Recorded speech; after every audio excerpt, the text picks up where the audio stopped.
Notre Dame went on the road, had a strong win at Stanford, but Alabama went on the road in a rivalry game. Looked really good, especially in the first half, getting up 17-0, ran the ball well. Auburn came back at them.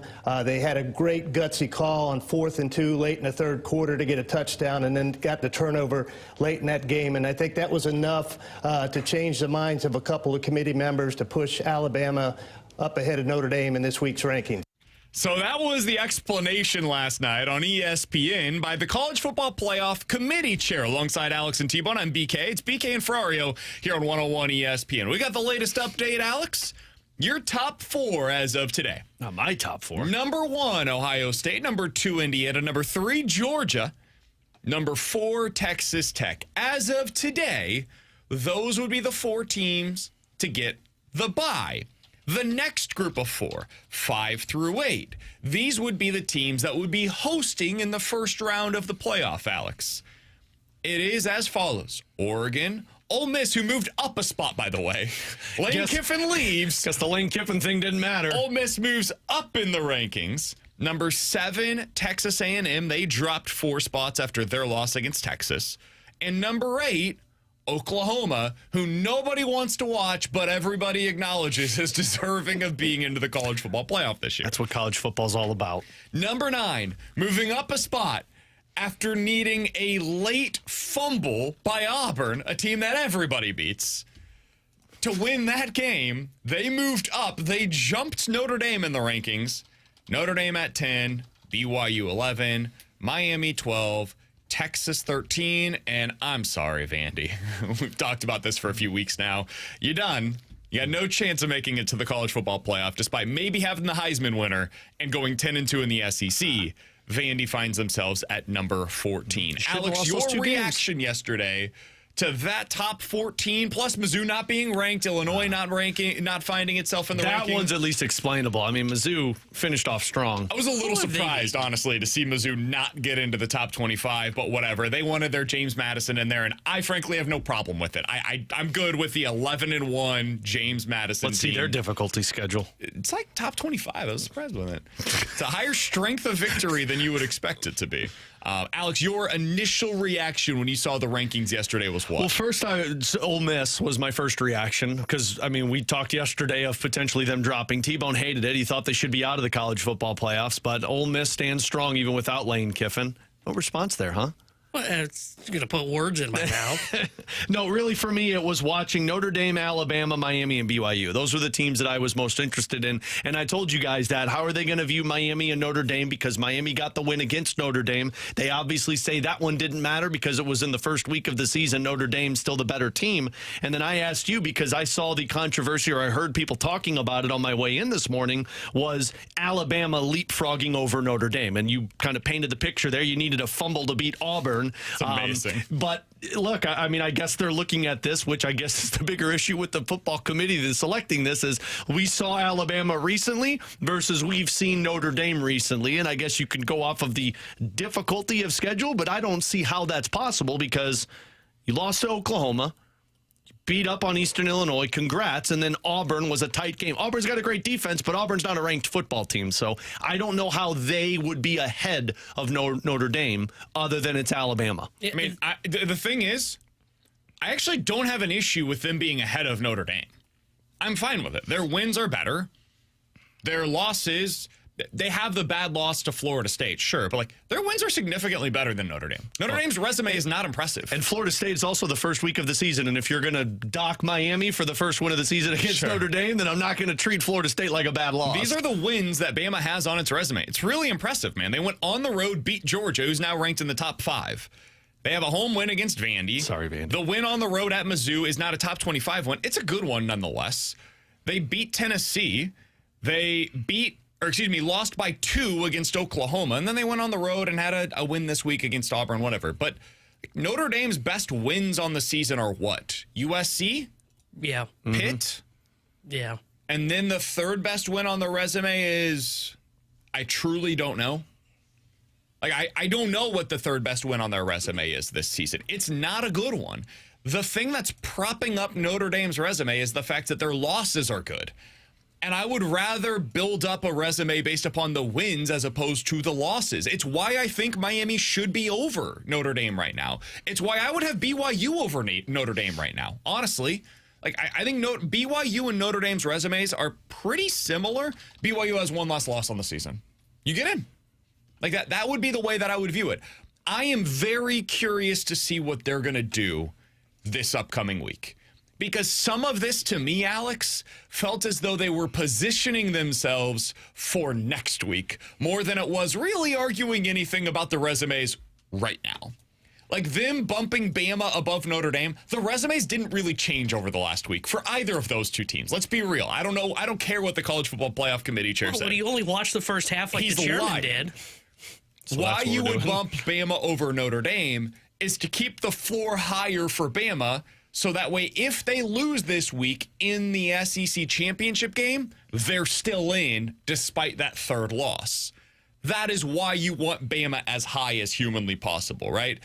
Why Miami doesn't move in the rankings now are because it's possible BYU drops down after losing this week against Texas Tech. Now suddenly you have to put the resumes next to one another of Notre Dame and Miami, which apparently the committee hasn't done. This is my problem with the committee. What the hell are you doing if you're not comparing them now? Right? I don't get it. Like, we can agree on the Bama has a better resume than Notre Dame. I'm with you on that. Why the hell did it take us 3 weeks to figure that out? What are we doing as a committee? Do your job. I hate this committee. Those wings left a little fire in you. How you feeling today, by the way? I feel fine. I don't have a horse in this race, and the committee can't come up with a coherent way to rank these teams. It's really weird. It is annoying is what it is. What's funny is we expect them to be better, but this is what happens every year, it feels like. They feel worse this year. I think mostly they've done a pretty good job. I feel like every year we're having the same complaint about them. They come on ESPN after each release, and there's always a stupid comment that makes them look dumb. This whole comment of, well, Alabama was up 17-0 at the half against Auburn. Did you turn it off at that point? Yeah, I agree. They looked good in the first half. Auburn got the ball to the 20. Like, come on, what are we talking about? If you want to put them ahead of Notre Dame, it should have happened 3 weeks ago when their resumes were still the same thing. I totally agree with everything that T-Bone is saying right now. Now, I'm not Not as fired up about it? That's the blazing wings. To be honest, I actually am as fired up about it. I think this is silly. I don't understand the case for Notre Dame. I don't get it. Like, if you just simply are saying, and somebody on our text line said, guys, if Notre Dame played against Miami or BYU over the next week, they would be favored. Sure, but that's in a hypothetical game. We saw the game that happened. They played. Notre Dame and Miami took the field against one another, and one team came out victorious. That has to matter. Right now in Vegas, the Kansas City Chiefs, I saw this earlier today, the Chiefs would be favored against all but I think 3 teams in the NFL in a hypothetical matchup this weekend. They're like a top 5 team in the NFL. This weekend, they're favored by 3.5 points against the Houston Texans. Guys, I've watched the Chiefs play for 12 weeks. They've lost 6 of them. So I don't care about these hypothetical scenarios. They're not as good as those teams, right? Like they're just not. The same thing is true for Notre Dame versus Miami. Miami was better than Notre Dame when they played on the same fields. The resumes are similar. When the resumes are similar and they've already played, that should be the tiebreaker. But apparently, according to the committee, they haven't gone to the tiebreaker yet because to them, the resumes aren't yet similar, which I truly don't know how you can make that case. It's nearly impossible. But the way that happens, and this is what I was getting at, Alex, is I think they're setting up all of this for a show next Tuesday night. What I think they're doing is they're saying, we think BYU's going to lose against Texas Tech again. And in the event that they do, they will drop down in the rankings. Miami moves up a spot now. Miami will now be back-to-back with Notre Dame, which means you are forced to look at those 2 teams in comparison with one another. And when you do, I wonder if we see them do the thing that allows for them to get all of the spectacle in the world, and suddenly Miami jumps over Notre Dame, despite the fact that Miami did not play this week. That's going to be fascinating to me. I think it would be ridiculous, and it speaks to why we probably just shouldn't have these rankings. We should probably do one midseason as a check-in, And then the week before you get it, or the week of, like the actual reveal, that's when you do the second one. But they want the TV show. They want us talking about this the way that we are. We're opening the show today because this is dead time in the schedule. I get why they do it. It's money. To get it right and to avoid all of the hypocrisy which exists right now, they should probably only do 1 or 2 reveals over the course of the season. I think it's fine to do whatever. What was this? The 4th college football playoff ranking, if I'm not mistaken, 3rd? 6th, I think. Well, I don't know if it's been that many, but I'm okay if you're going to do that. Out. I think it's 3 now. I think this is 3rd or 4th. Go ahead, sorry. But the reason I bring this started up, putting them out week 11. This is the 6th. Okay, so I think you can continue to release these college football playoff rankings. You just have to do a better job of the original one. Because the reason they're doing this, what you brought up about, well, like Notre Dame, Miami, well, we got to wait till they're back-to-back. In other words, you didn't look at their resumes completely. You didn't do the job that the committee is supposed to do in putting these teams into the buckets, deciding, okay, what do these 0-loss teams have against each other? What are the 1-loss teams? Okay, what about a 1-loss Big 12 versus a 2-loss SEC school or a 2-loss Big 10 school? They didn't do their job in the first ranking is what happened. That's what happened. And now they have to kind of come up with these excuses to how we're going to fix it for ourselves. I said it last night. They wouldn't have the cojones to fix it, their mistake on Miami over Notre Dame. They didn't do it, but they certainly laid the breadcrumbs to where they can make it up next weekend if BYU wins. That's my problem with it. I'm cool if we even did it week 1 we started with rankings, or week 2 we started with college football player rankings, but you have to do the job to get it right the first time. That's where the committee screwed it all up. I feel like they need to lay out a criteria of what goes into these decisions. They do. They have a criteria. They don't follow it then, apparently. Yeah. I think they make it up as they go. I feel like we're having the same conversation with them that we do with goaltending interference in the NHL, where it's like, do you know what this is? Like, what are you measuring this off of? Because you slip up off of a decision 4 weeks ago, and then you have to lay breadcrumbs so that you get it right at some point? Eric over on the YouTube chat said, guys, they did compare them. Notre Dame didn't lose to teams like Louisville and SMU. Sure. They also... Are we valuing losses or wins? They don't know. But that should be in the criteria. I mean, apparently for them, the answer is losses. Because Eric's right. That would be the case for Notre Dame. We have 2 close losses. Let me make the case for Miami. They beat Notre Dame. It's first week of the season, Brandon. That one doesn't matter. A team that is currently ranked in the top 10. Miami has a win directly over them. It's one of the better wins of any team in the top 10, and they deserve credit for that. Also, they lost a couple of games. So did Notre Dame. Notre Dame also has 2 losses on its resume. So if I'm going to say, like, the reason that Notre Dame is propped up over Miami is because of their losses, I would just point out the reason that Miami should be ranked over Notre Dame is because of their best win. They have a better win than anything on Miami's resume, or excuse me, on Notre Dame's resume. In fact, I think they have, if you looked at the top 3 wins for each of their teams, 2 of the top 3 might belong to Miami. So that is the side that I personally lean on. I think that it's crazy that this is the way that the committee goes about it, but it's all setting up for something really interesting next week. All right. Do want to pass this along. We've known about this for a little while now here on the show. Katie Woo just announced over on Twitter. She has a piece over on The Athletic. After 5 years on the St. Louis Cardinals beat, quote, it's time for something new. Katie reveals in this piece she is going to be leaving to cover the L.A. Dodgers. Alex, this is like what I talked about when we mentioned Eli Drinkwitz and the possibility of him leaving for LSU. If you get offered a job to be the college football coach at LSU, you got to take it. If you're in our business and you get offered an opportunity to cover the LA Dodgers with Shohei Ohtani and Mookie Betts and, you know, the greatest show in baseball, the best dynasty that we've seen in baseball in 25 years, you got to take it. So congratulations to Katie Woo. We couldn't be more happy for her. She's going back out to California, where she's originally from, and she gets to cover the best team in baseball. Yeah. So you can't beat this opportunity. And I will just say this real quick. Katie's been a huge part of our show. When we started this thing was around the same time that she got the job covering the St. Louis Cardinals. We're all very young on the show. She's also a young reporter, got her first real opportunity to cover a team day-to-day here while she was in St. Louis.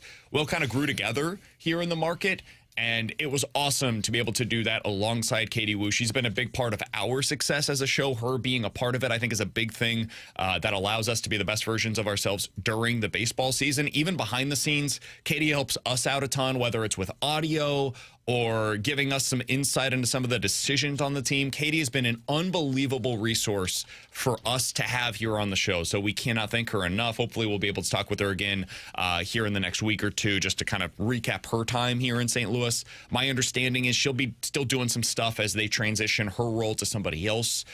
Covering the Cardinals might be a little bit before they're able to hire somebody, so we'll still talk to Katie, but congratulations to her. She's going to be getting the job with covering the LA Dodgers. Yeah, I'll just add this. I mean, it's so rare to get somebody who has the personality that Katie Wu has in terms of covering a team as a reporter, but then bring that personality. And I think that's why she's so successful in terms of all of her TV endeavors. So this is a huge chance for her to get to go home, which, I mean, you have experienced this where you get to go back and work in Kansas City. I've been lucky and blessed enough to stay in my hometown. When you get to go home covering one of the best teams in Major League Baseball, but you get to be close to your family and friends, that means so much. But we are desperately going to miss her in St. Louis in terms of the reporting and coverage that she brings and also the personality that she brings. T-Bone agrees. He concurs. If you guys want to get involved in the show, 314-399-9646. That's the Air Comfort Service text line to get involved in the show. Chris Kerber, Voice of the Blues, joins us in about 15 minutes. You can check us out on YouTube, as always, at youtube.com/101ESPN STL. Coming up next, we got to talk about Mizzou basketball. I didn't enjoy that one last night at all. Let's discuss it next year on 101 ESPN.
Alongside Alex and T-Bone, I'm BK. It's BK and Ferrario here on 101 ESPN. Alex, you said we got to guess the line situation. Yeah, T-Bone, this requires Hit you're the open. Oh, boy. Guess the lines! Oh, that hurt. I've got $1,000 that you guys won't guess 3 of these 4 line combinations. Okay, cool. Well, I know that Robert Thomas is going to be your top center. Ding, ding, ding, ding! But you got to guess the other 2 with them. Kyra? Nope. Okay. Neighbors? Neighbors! Ding, ding, ding, ding, ding! He's on the right wing. He should be a left winger. Booch? Nope. You thought it was going to be that easy? Shen? Shen! Okay. I didn't expect him to get that one. Shen's on the left when wing. you said it's like 3 when I, I'm like building the combinations that I would Suter never will be your expect. second line center. Suter will be your second line center. With Kairu, Yep. Booch, Nope. Kaskamaki. Nope. Oh, that was wild. Well, he said Holloway Holloway. That was the one I assumed you guys would get. Yeah, Suter, Kairu, Holloway. They're going back to that one. and Dvorsky, Yep. Joseph, Nope. Kaskamaki. Yep. Okay. Booch. Yep. So your fourth line is Sonny, Kaskamaki. Nope. He's on the third line. yeah. Nope. He's out. Walker's hurt. Tucker? Nope. Joseph. Yep. Who's the other one we're And forgetting? Who am I missing here? Come on. Bukestad. Bukestad. Oh, There you go. Now, you'll see the Kaskamaki be like, why is he on the third? So Kaskamaki and Dvorsky played together on a line in the American Hockey League. I'm actually not surprised by that. Yeah. I am a little because I thought he'd be a fourth liner and they put Joseph or Bukestad up on that third They've line. liked Joseph on the fourth line this year. Yeah, well, and he provides more of what Toropchenko and Walker play with, speed, physicality. But Kaskamaki and Dvorsky played last year together, and I mean, it was part of the reason why both were so good. Kaskamaki had 11 goals in like 63 games. He was playing like third line minutes. So, but yeah, they're going Kaskamaki, Dvorsky, and Buchnevich. Shen with Thomas and Neighbors is an interesting one. I like these lines. Yeah, but I mean, honestly, I say Shen. good with it. I say Shen with Thomas and Neighbors. They've done everything else with Thomas, and nothing else works. So why not put 2 physical guys that go to the front of the net with Thomas? Blues back in action tonight against... tomorrow night. Blues back in actions tomorrow night against the Bruins. Pre-game coverage for that one begins tomorrow at 5 o'clock. Puck drop at 6 right here on your home of the Blues, 101 ESPN. All right, real quick before we get to Chris Kerber on the other side. Mizzou played basketball last night for about a half, and then the second half they were there. And so was Notre Dame, unfortunately. Yeah, I turned on the second half. I guess I should have watched the first. Alex, I don't think I like this basketball team. That's my big picture opinion on the matter. Okay. I just don't enjoy watching them play. I don't think they're a bad team. They're a bad defense, but that's not surprising. That's kind of been the case for a while now. They're ultra aggressive. They do everything they can to get into passing lanes, create turnovers, and they're pretty good at it, but it's just not a particularly fun style to watch when it's not leading to those turnovers. And in the second half, they didn't get enough of them. But offensively, they're really limited right now.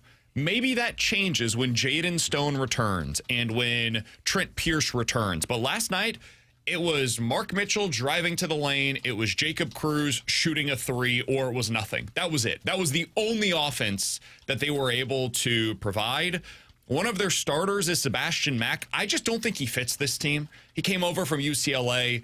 He played all of 6 minutes last night. I think 4 of those were the first 4 minutes. Then they tried it one other time for a couple of minutes, and then he was banished from the lineup. Said, please do not return to the court. Anor Boateng is a guy that they really like. He played 13 minutes last night. I think almost all of them were in the first half as well. I like T.O. Barrett, but he's just pretty limited offensively. Anyways, moral of the story, I just don't like watching them. And last night was exactly why. They, for a half, played well. And then in the second half, especially down the stretch, man, just weird decision-making. They help away from the best shooter on the team. He ends up making the game-winning three-pointer. Then they come back down. They've got 15 seconds left. That's more than enough time to get a good shot off. Instead, it's Jacob Cruz taking a leaner at the three-point line, a contested bad shot. It was a bad loss for Mizzou. They should not have lost that game. And now this weekend they play against Kansas, who's expected to get their best player back. Mizzou is somehow only a 2.5-point underdog in that game. I don't understand how. Kansas, I think, is a much better team than Mizzou right now. I don't like it, man. I don't like the direction, the trajectory of where this is headed. They'll probably pull off some upsets because they've got upside offensively, but I don't enjoy watching it. Yeah, you guys were talking about it because I only saw half of it, and it was the second half, which was pretty bad basketball. But, T-Bone has mentioned it a couple of times. They're just slow, which, I don't know. It's not. It just doesn't have that pizzazz in terms of watching. But I don't like saying this. They don't feel that athletic and explosive. They feel kind of. I wouldn't call it slow because they play decently with pace. They just don't have that guy to like puts the ball on the ground and he's just by it. Well, and defensively, it's like they're always so ultra aggressive to try and get the turnover that you miss certain plays, like you just talked about with the Notre Dame go-ahead basket or the tying baskets, where it was like, yeah, you're overly aggressive to try and force that turnover, but it just leaves those easy opportunities on the other side. Yeah, looking at them offensively, it's hard to see. Now, I understand they were missing some pieces last night, but man, I don't know how you can get away with that kind of a lineup once you get to SEC play. Like, I understand that Notre Dame game was close, and if I remember correctly, until the second half, they were hanging there with Minnesota, who's not a very good team in the Big Ten. Once you start to get into the SEC, and I think the SEC is down, you're really going to see this Mizzou team struggle based on what I saw last night. And that's where I don't think they're awful to the point where, like, they go 0 for an SEC play. No. They feel like a 500 SEC club and a fringe tournament team right now based on what I saw last night. That's where I'm at. I think that's where they'll end up. At least that's my current feel with them is around 500 in SEC play, not much of a ceiling to this team, probably like a first-round exit, and you just get excited for 2026 because that's when you've got your big recruiting class coming in. So there's reason for excitement, and some of the young guys are interesting at least, but it's just not a team that's over. I think they're kind of Dakota Hudson as a basketball team. No. The numbers are fine. They've never showed the ace stuff. You look back and you're like, okay, well, it was a 500 season. They made it to the tournament. It really wasn't all that bad. But as you watch them, it's just not a fun experience. And that's this version of Mizzou basketball for me. All right, alongside Alex and T-Bone, I'm BK. 314-399-9646. That's the Air Comfort Service text line to get involved in the show. You can check us out on YouTube, as always, at youtube.com/101ESPN STL. Coming up next, we'll talk the new line combinations over with Chris Kerber. He's the voice of the Blues, joining us here on 101 ESPN.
All right, I think a couple of dumpings of snow clearly indicates that winter is here, unless you're just kind of thinking a little bit weird. But either way, the weather's cold, and that means you want to make sure that that furnace is running well at home.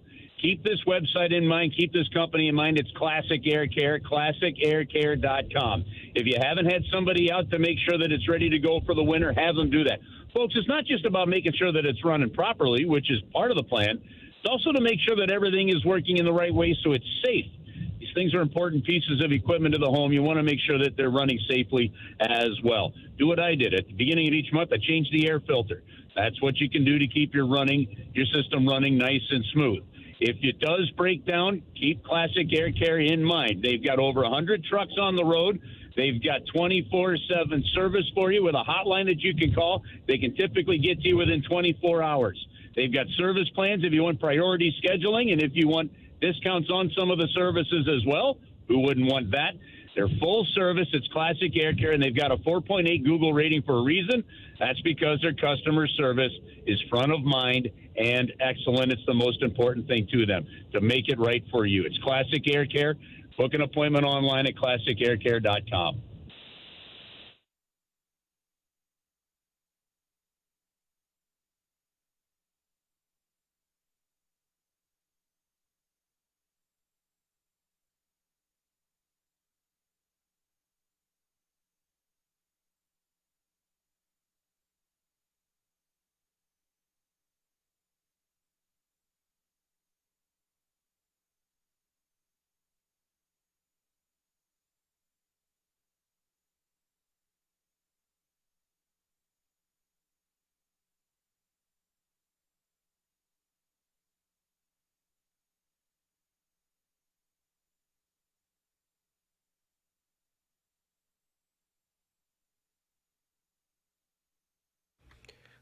Tanner Hendrickson here with the Sports Center update, driven by Johnny Londoff Chevrolet and Johnny Londoff Autoplex.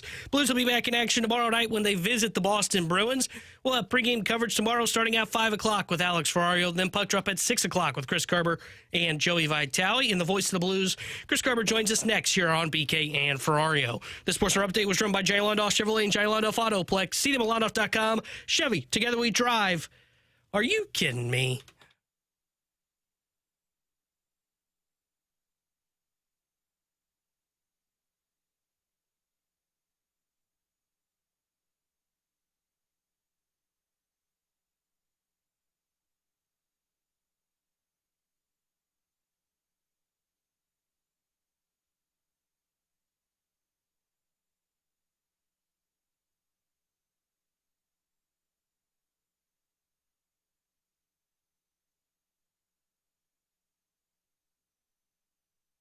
Blues back in action tomorrow night against the Boston Bruins. Alongside Alex and T-Bone, I'm BK. Happy to go out to the Callie Aaron Thompson hotline to be joined by our friend, the the voice of the Blues, rather. Blues Insider. He's also kind of our Blues Insider. Yeah, it'll work. He's on the plane. How many other insiders are there?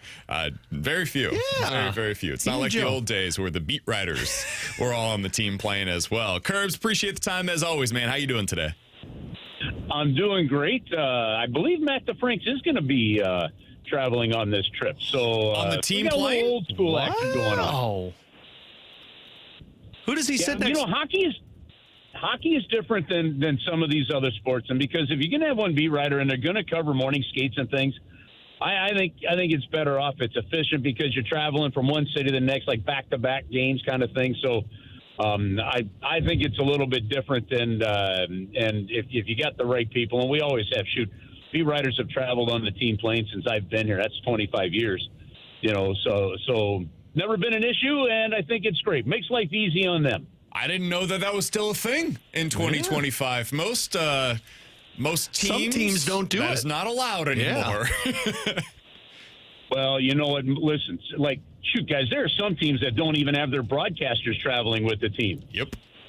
So that's insanity to me, but. No, it's good. Listen, it's good coverage. It's good for the fans. It's good from the business side for the outlets. It's helpful.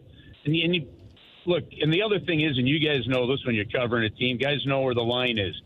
You know what you're covering. You know what you're not covering. You know what you can report. You know what you can't report. And if you have that respect, you can make people's lives easy. All right, Curbs, let's start out with the headline from the game against the Anaheim Ducks, which was the early poll for Jordan Binnington.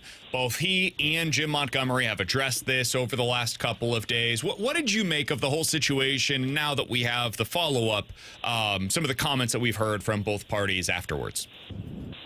Well, I have no problem with any of the comments that we saw from either one of them. Both was kind of as expected. Guys, this kind of thing happens a lot more than you think, just not with the goaltenders. It happens with players all the time. They'll bark at coaches on the bench a lot. It happens. It's just when you pull a goaltender, it's right front and center in the middle of a TV camera. That said, I didn't have a problem with any of it. You guys know my feelings on Jordan Binnington. The guy plays with a chip on his shoulder. He fights. He's competitive. He's a fiery guy, and I just think that sometimes it's going to spill over. He wanted to stay in that game. He wanted to right the wrong. He wanted to be there and compete, and he wanted to help his team to a 3-2 win. And so I don't mind that fire, and frankly, I don't mind the fire of the coach either. I have no problem with him pulling the goaltender then. Felt like the right move for me at the time, too.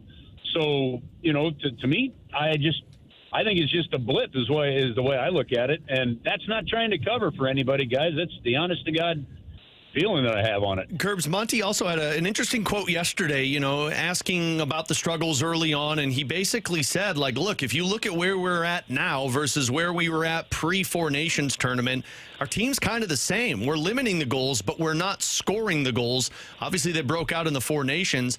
Do you think that what we're seeing right now is what this team is? Well, I guess if I go Denny Green, you are what your record says you are, right?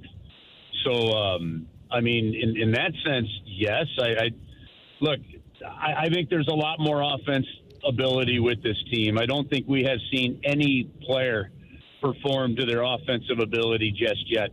The chances that Pavel Buchnevich is getting, how different does this offensive look if even half of those things go in, right? So there are things like that when it comes to the offense. But it's the second or third time that we've heard Monty say that.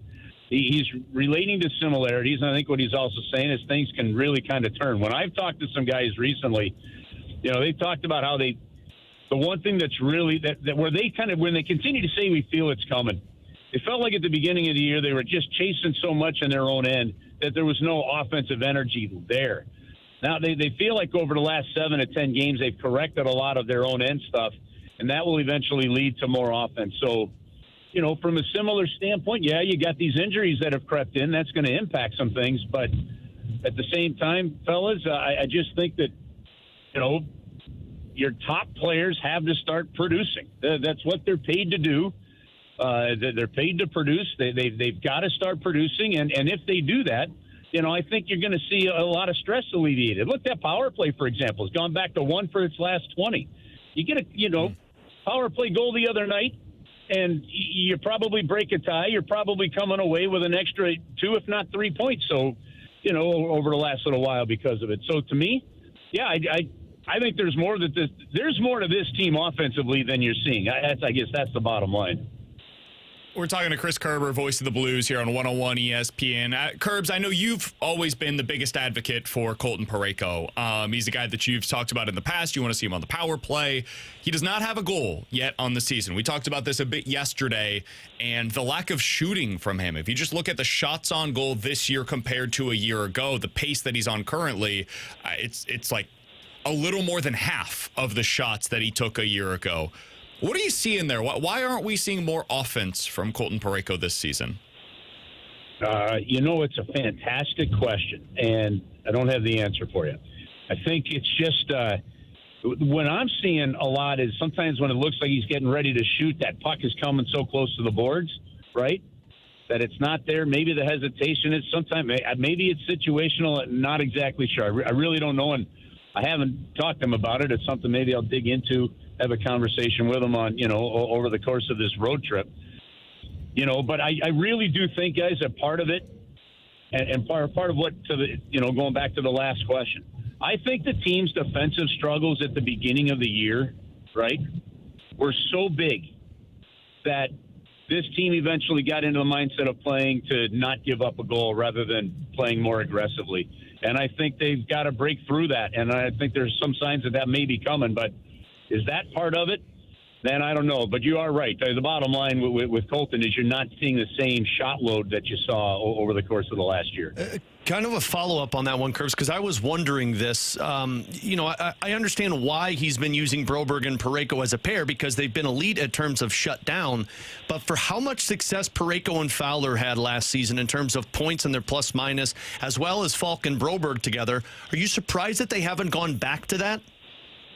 No, I'm not, because look, I think it's important to keep in mind where this team is. And while they made some big jumps last year, and obviously with that run made it to the playoffs, and I want to take you back to 08-09 when the Blues had a great second half run. Chris Mason was lights out, and they went to the playoffs and lost to Vancouver, right? Then they missed the playoffs the next year. Boy, does this feel similar to that. Now, I'm not saying they're going to miss the playoffs. They're only a few points out. What I'm saying is Doug Armstrong made some moves that he thought were going to bolster the team. He still hopes that this team proves that come trade deadline he's adding rather than subtracting. But the reason I say that, though, is at some point the Blues have stepped into that role with, okay, we had Leddy, we had Suter. Now we got to see what we have with Tucker and Mayu and Kessel, right?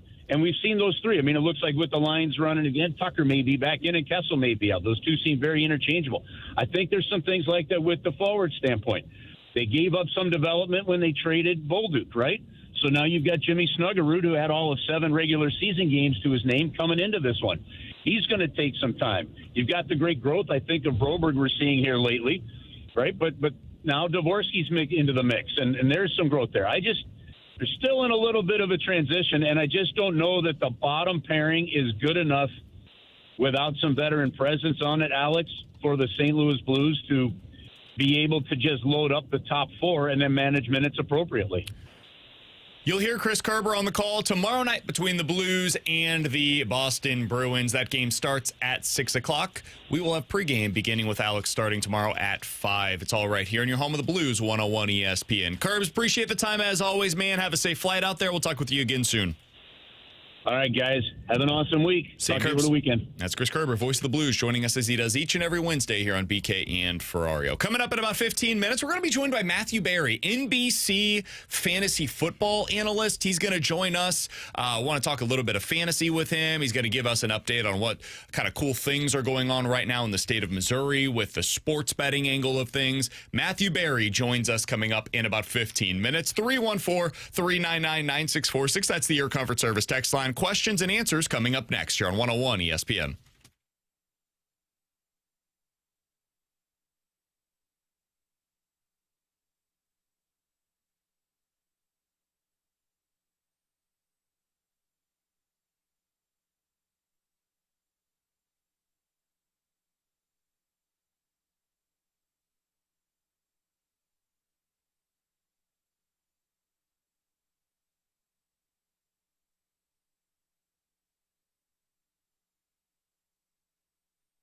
Tanner Hendrickson here in Missouri. Your moment is finally here because DraftKings Sportsbook, America's top-rated sportsbook app, is now live in your state. Now you can make every game even more exciting with same-game parlays, money lines, props, and more, all from your phone, all safe, secure, and easy to use. And right now, new Missouri customers can bet just $5 and get $300 in bonus bets instantly.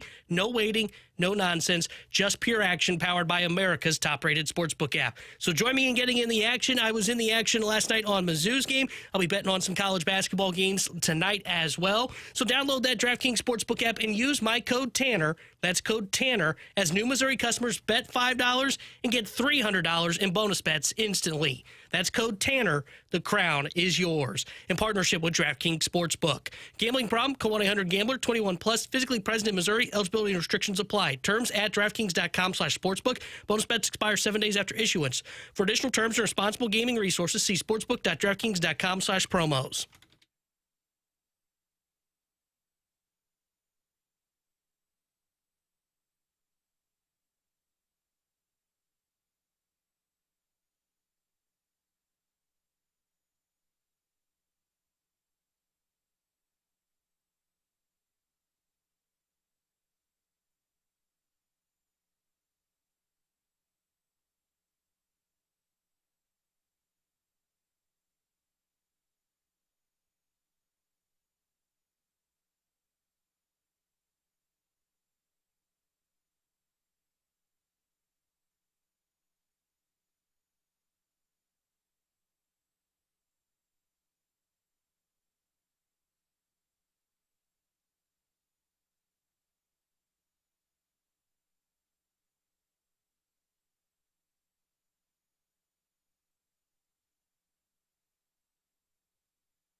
Alongside Alex and T-Bone on BK, 314-399-9646. That's the Air Comfort Service text line to get involved in the show. Matthew Berry of NBC Sports will join us in about 10 minutes here on BK and Ferrario. From the 618, who do you think makes more trades by Christmas, the Blues or the Cardinals?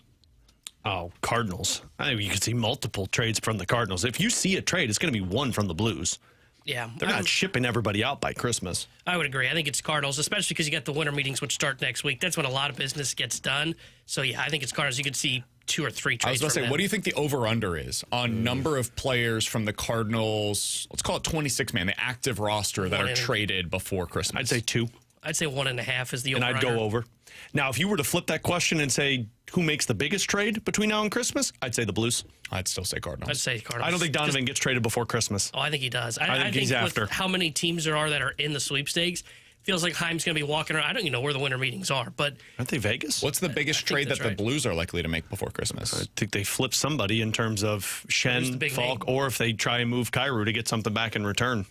I think they make a big trade at some point. If they make a trade, I think it's something that's like bottom of the roster. I think it happened yesterday. Oh, no. I think if they make a trade, it's going to be one that. Before Christmas? Yeah. If they make one. I don't know if they will or not because, I mean, Dreger even said earlier, like, it's going to be tight because teams don't want to give up what the other ones are asking, but he said general managers are very active right now. I would lean Cardinals on both of those. I would lean Cardinals on most likely to make a trade, most likely to make more trades, and most likely to make the biggest splash. I think the Cardinals would be the side that I would go with there. All right, from Katie Woo's burner. With Katie Woo leaving to cover the Dodgers, has there been an announcement regarding who's going to be covering the Cardinals going forward? There has not. I don't expect one anytime in the near future. I think Katie, from what I understand, is going to be doing some of the Cardinal stuff still on the side. So, like, if there is a move that the Cardinals make, I wouldn't be surprised to see like a Katie Woo byline underneath it of like the news story. Here's what the Cardinals have done.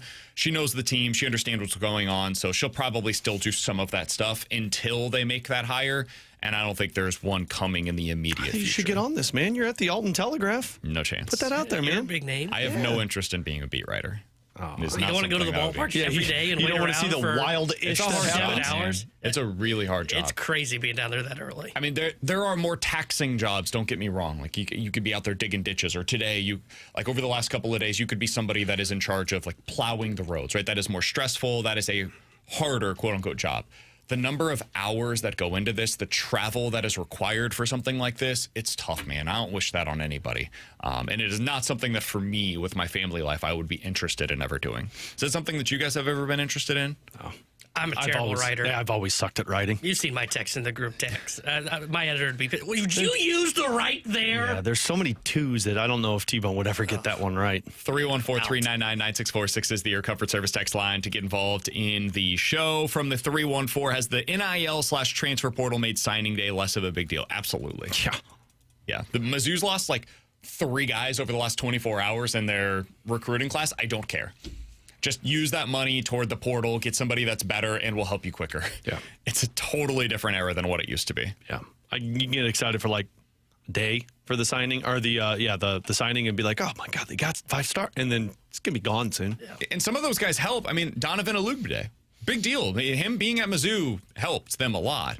Having Matt Zollers, not something that I would go back on, but yeah, the portal's just a bigger way to build your roster. And most of these guys don't stick around anymore. They leave before they even get their opportunity. Like, what was the 5-star? I know he played a little bit. Williams Winery. Yeah. I mean, he left before he even like took legitimate snaps for the Missouri Tigers. So had a decent season this year for Nebraska. Yeah. So, it's just a lot of these guys, even the good ones, take 2 to 3 years before they really become what you were expecting them to be. Yeah. Alongside T-Bone and Alex on BK, 314-399-9646. That's the Air Comfort Service text line to get involved in the show. We will have on the YouTube stream coming up next, Matthew Berry, one of the best fantasy analysts out there, also doing some stuff this week with local sports betting operators. So we'll talk to him about what Missourians can expect on that side of things. Matthew Berry joins us next. YouTube.com/101ESPN STL is where you can go. Matthew Berry here on BK and Ferrario.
Hoping to be joined momentarily by Matthew Berry, fantasy football analyst for NBC Sports, joins us today on behalf of DraftKings Sportsbook. T-Bone is associated with DraftKings, so we'll talk to him about that, Use that here promo in code just Tanner. a little bit. Also, go over to the Underdog app, BKO, promo code BKO. Yeah, use that promo code BKO.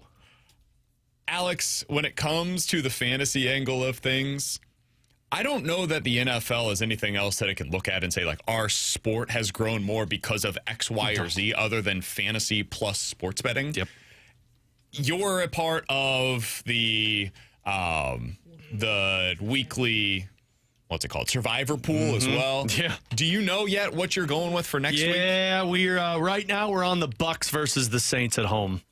I've used all of the good teams. So the problem is, like, I can't go and pick a different team. I have to use one that I feel I feel most comfortable with. Sure. And it's either Browns at home against the Titans or it's Bucks at home against the Saints. I think that's probably the right play. Browns are without their right tackle and their right guard, and I could see that burning them at some point. Bucks sound like they're going to get Evans back. Baker's fine. Already Godwin and Bucky Irving. So the survivor play here for me, $22,000 on the line. There's only 57 people left in this freaking league. I think I'm going Bucks over the Saints. He's Alex Ferrario. That's Tanner Hendrickson, and I'm Brandon Kiley. We go out now to the Callier and Thompson hotline to be joined by Matthew Berry. Alex, I've met Matthew Berry one time before. I went out to the NFL Combine. This is when Michael Sam was in the NFL draft. Went over there to cover it as I was a college student. Matthew Berry was kind enough, I think he was with Rich Eisen at the time, to speak with me for a little bit while we were walking around the hotel, just snot-nosed kids doing something ridiculous. That sounds about right. Matthew joins us now via the Callier and Thompson hotline. Matthew, we appreciate you hopping on with us today. How you doing, man?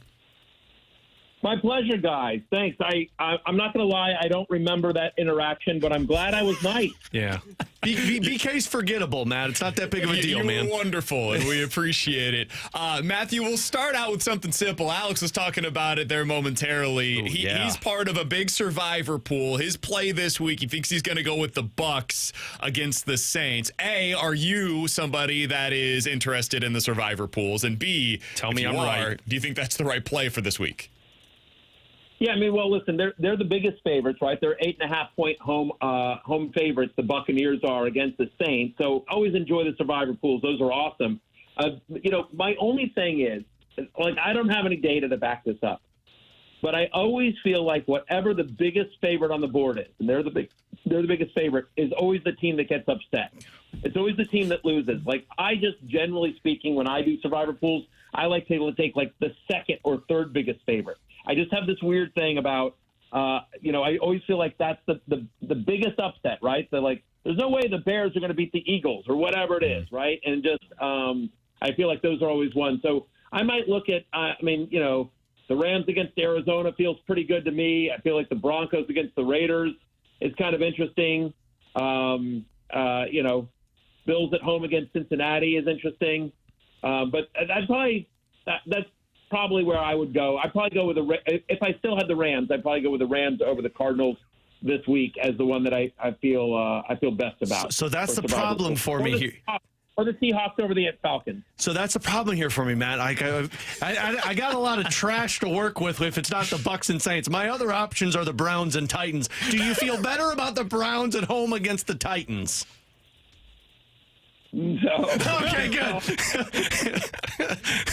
I mean, I will say this, though. You have to sort of think strategically, right? Like, I don't have all the schedules in front of me. The fact is you might have better options with the Browns. Like, if the Browns are one of the few teams left that you can take, like, there's no better time to take the Browns than this week at home against Tennessee.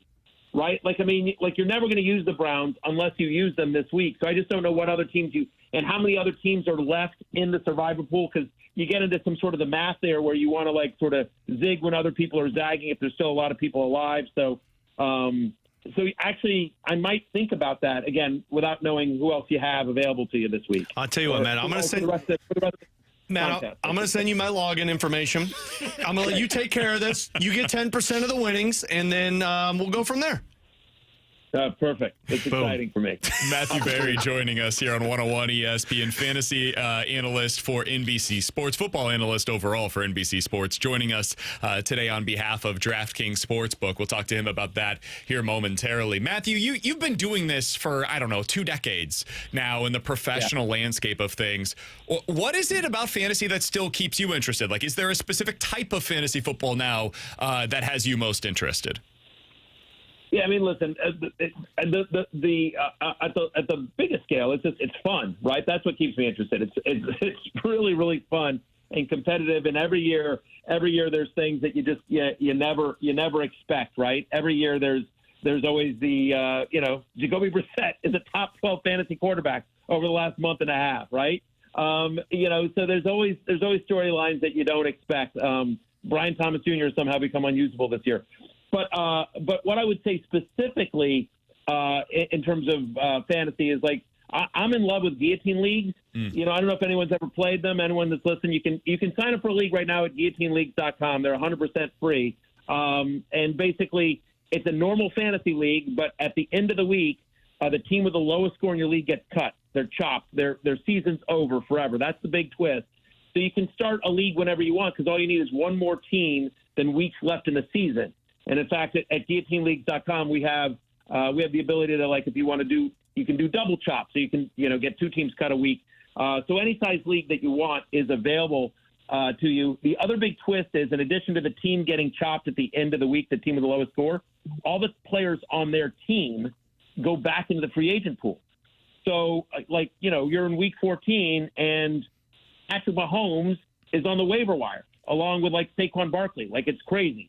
All right. So next week, Chris McCaffrey will be on a lot of waiver wires because he's on a bye this week, and teams will probably get chopped because they don't have McCaffrey. And so it's an incredibly thrilling, intense kind of way to play because every week could be your last.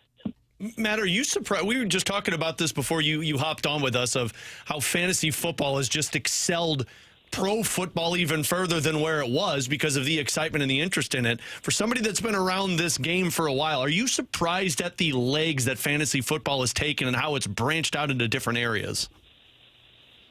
Yes and no. So am I surprised at the popularity of it? No, because it's fun. It's easy. It's easy to understand and play. It's hard to master, and so those are the keys to something having longevity. We're a country that likes to root for stuff, right? And so whether it's the guy to get the girl in the romantic comedy, or the mom to win the prize on a game show, or your fantasy team to win, like, we're a country that likes to root for stuff, and so I'm not surprised by it. Now, but when I was a kid, when I was, dreaming of this, I get asked all the time, like, is this your dream job? I'm like, no. When I was dreaming of jobs, this didn't exist. The idea that I would be part of Football Night in America. Literally this Sunday night, I'm going to be at Arrowhead. I'm going to be on the sidelines holding a microphone and, talking to, 10 million people about fantasy football and about DraftKings, right? And the idea that me, a guy that's never played the game, would be on an NFL pregame show, on the number one NFL pregame show, the highest rated show on TV, is sort of crazy to me. And there's all sorts of experiences that I've had in my life thanks to the popularity of fantasy football that I never thought possible. So did I think it would grow this way? Did I think it would grow? Yes. Did I think it would grow to the extent where 60 million people play it now? No, I did not. Matthew Berry joining us here on 101 ESPN. Matthew, I'm a Chiefs fan. I'm originally from Kansas City. You're going to be at that game, as you mentioned, this weekend, Chiefs versus the Texans on Sunday Night Football. Can you make me feel better about this? They might be without their 2 tackles. They're going up against one of the probably 2 best pass rushes that we have in the NFL this season, in the Houston Texans. Why should I have any hope, any belief that the Chiefs can get this thing turned around? Well, yeah. I mean, should you have hope? Of course you should have hope. You guys got 15. Like any NFL team that has 15 at quarterback has a chance in any game. You guys have beaten the Texans a decent amount of times over the years. You beat them in the playoffs. Listen, this is, make no mistake, right? To your point, it's a beat-up offensive line. There's only one team in the NFL better than Houston in terms of getting pressure. They're second in the NFL. The Texans are in pressure rate as well. And just from a fantasy perspective, the Texans have yet to allow a 20-point fantasy game to a quarterback. And so, fantasy is not really NFL, but it just tells you, it's one more data point that tells you what you already know, which is that the Texans have a very good defense and they get pressure. What was it, 8 sacks? They got 8 sacks against Josh Allen the other night on Thursday night. They're the 8th best passing defense over the last month. They're the 8th best rushing defense, and they're a top 9 scoring defense. But do I think the Chiefs can eke out a win? I do, of course. Listen, they're 3.5-point favorites, which you understand because the game's at Arrowhead. And, I think that Stroud is also playing behind an offensive line that is not great. And so can Spags dial up some blitzes like he always does? I think he can. I think you guys will be able to get to Stroud. It's going to be close. It's going to be a tight one. But, of course, you have some hope. Okay, man, I have to ask you this before we let you go because we've debated this nonstop because, frankly, the AFC without the Chiefs being the top dog, it's hard to come up with. Who's your team coming out of each conference at the end of this year? Oh gosh, that's a harder great question one. this year than it has been in the past, Matthew. Yeah, I'm gonna say the Patriots and the Packers. Those are my teams. I think the Patriots and the Packers managed to get through to the AFC. I think I totally don't buy Denver. I think it might be tough on Kansas City to with the kind of the way the schedule's gone this year. And if they get in, they're going to be dangerous. But I'm nervous about them being able to get in this year, to be honest with you, if they can't take care of business against Houston on Sunday night. All right, Matthew, you've been a part of some really cool things. You did writing for TV shows back in the day. I'm seeing here you've done guest appearances on Dancing with the Stars, on The League, on Big Brother, which for me would have been a big deal with the Unlocked show that you were a part of this year. What is your favorite thing that you have had the opportunity to do outside of fantasy football because of what you're doing within fantasy football? Yeah, that's an easy. There's a lot of amazing things that are sort of pinch me moments, but I have a cameo in Avengers Endgame. I'm a cast member of Avengers Endgame. It's the highest grossing movie of all time worldwide, and it's my only movie. So on a per movie basis, I'm actually the highest grossing actor of all time worldwide. Right? It's my only movie. It's the highest one. But yeah, I have 4 lines in that movie. And that came about because I'm in a fantasy league with Joe Russo, of the Russo brothers who directed that movie. He read my column for years, was a fan. We met through a mutual friend who discovered that Joe was a big fan of mine, and I was obviously a huge fan of the movies that him and his brother do. And so we ended up connecting, and we would email and text, and then we met for dinner, and we just hit it off, and we just became good friends. And we played in fantasy leagues together for a number of years, and then one day just Joe called me up and said, "Hey, do you want to be in Avengers? I've got a part for you." And, it's obvious, of course. So that's been the coolest thing ever is, if you watch it, if you go back and watch it, I think it's on Disney Plus. I'm in the scene in Stark Tower when they go back to 2012 when the Tesseract gets stolen. You're standing next to Robert Redford. Yeah, I'm next to Robert Redford. I'm his main guy. I've watched this movie like 100 times, Matt, and I can't believe I didn't notice this. Yeah, that's me. God, that's awesome. Matt. Well, what's hilarious is that, there's a lot going. Some people notice me right away, and some people say what you said. And in fairness, there's a lot going on in that scene. And you've got Robert Downey Jr., and you've got Thor, you've got Robert Redford, and you've got the Hulk and Loki and the Tesseract being stolen and all sorts of chaos. And so there's a lot going on in that scene. You're forgiven for not noticing me. Yeah, well, I still, that's incredible, and I still think it's awesome that you got to work with George Carlin. That's the one for me that, God, I love George Carlin, so that had to have been fun. George is amazing. It was my first job out of college. I was his assistant for over a year. I love George, but I didn't get that job because of fantasy football. I thought the question, what's the coolest thing I've gotten to do because of fantasy football? And that was just my first job out of college that I managed to get. The creator of the George Carlin Show, Sam Simon, the late great Sam Simon, also created The Simpsons. He spoke at my college, and I got to meet him, and he was impressed with me, and he hired me as a production assistant, and basically to be George's assistant on the George Carlin Show. So I got to do that for a year, and it was an unbelievable experience. Awesome. George was one of the greats. Of the greats. Hey guys, before I go, because I'm sure we're up against it here, I just want to mention one of the reasons we're talking here is because of my partnership with my friends at DraftKings. Obviously, sports betting now live in Missouri. We're so excited about this, and you can now enjoy all the offerings that DraftKings has. I encourage everyone to bet responsibly, but it is a fun way to have action on games that you don't care about. I'm sure everyone's rooting for the Chiefs, but games that you may not care about, other games, or it gives you a little bit more juice when you're watching Chiefs and Texans on Sunday night as well. So they've got an offer going on for everyone that if you sign up and you bet $5, you get $300 in bonus bets instantly. So it's a pretty good deal just to get a free $300 in bonus bets that hopefully you can follow my advice and make some more money from DraftKings. But just wanted to mention that, guys. Really excited about it. Just about to ask you about it, so thank you for doing so. Matthew, thanks so much for hopping on with us today. We sincerely appreciate it. You can check out DraftKings Sportsbook. That's where they've got those promos going on. T-Bone is tied in with that side of things as well. All the best, Matthew. We will talk with you again soon, friend. Appreciate you guys. Thanks so much. Thank you. That's Matthew Berry joining us here on 101 ESPN, fantasy football analyst for NBC Sports. Joined us today on behalf of DraftKings. T-Bone, can you tell us a little bit more about what's going on at DraftKings? Yeah, as he mentioned, if you bet $5, you can get $300 instantly in bonus bets.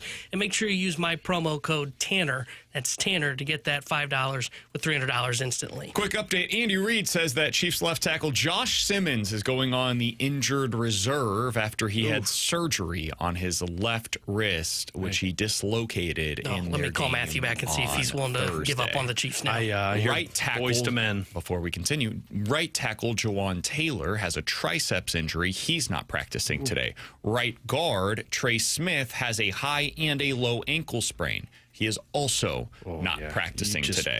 So at practice today, the Chiefs will be with their backup left tackle, their backup right guard, and their backup right tackle. On the docket on Sunday Night Football is the only team in the NFL that has 2 double-digit sack artists. I think Patrick Mahomes is going to be Brucey from the longest yard after this weekend. Yeah, not great. How the hell are they favored in that game? The Chiefs. How is that possible? That's going to change after all this news. It's not. They just... I say the line's been out with the This is not thoughts that these guys surprising. could The be out. expectation was that Josh Simmons three of wouldn't these guys play, were gonna be and out? that Jawan Taylor wouldn't play, and Trey Smith already missed the last game. So I would be a little surprised, honestly, if he's able to play as well. Yeah, it's... Vegas views the Chiefs as something that they haven't been all year long. We mentioned this before the show today. They're a top 5 team in the NFL in the Vegas power rankings. Whether you agree with that or not, I mean, you can go decide that on your own and make some money on it if you think that they're not that good. I'd like to lock in the spread now with the Texans as the underdog for my 3-point play this weekend because I will probably be doing the unless same that thing. switches, that's going to be my 3-point play. I want the 3.5 as well. For the Texans side of things. Yeah. I like the Texans money line personally. You want to just lock it in now for us? In That's the a fast 3-point lane play? pick'em challenge, I will be taking the Texans this weekend. I'm with you. I think they will win that game outright. It's a really good slate this weekend, by the way. Last week was horrible outside of basically Thursday. This week you've got some fun games. Bengals versus the Bills. Really intriguing considering Joe Burrow is back. Bills a 5.5-point favorite in that one. I kind of like the Bengals plus the 5.5 points. And if they lose this game, they're done. But if they win it, you look at their schedule, they're still alive in the AFC North. Other games of interest going into this weekend, Colts versus the Jags is a huge game in the AFC South side of things. Steelers versus Ravens. Winner is in the driver's seat for the AFC North. Loser is probably not going to get in.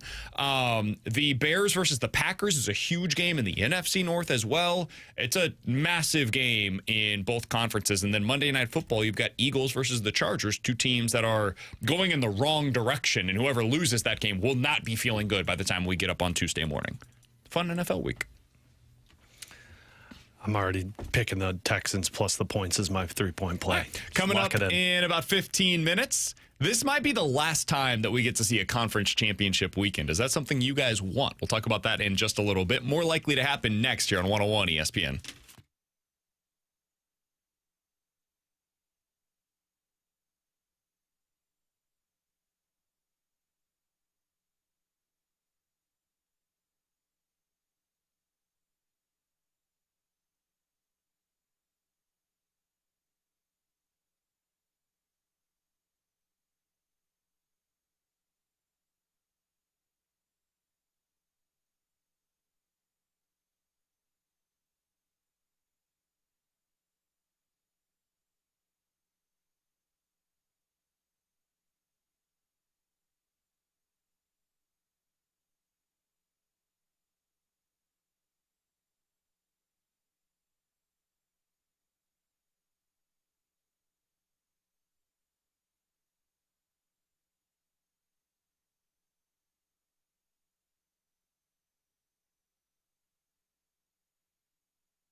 Alex, Underdog is the place that I'm getting in on all of the action this time of the year, whether it's NBA, which you can do tonight, NFL this weekend, college football, NHL action as well. It's all available for you right now over on the Underdog app. Download it today. Use our promo code BKO. Alex will tell you more about that for tonight.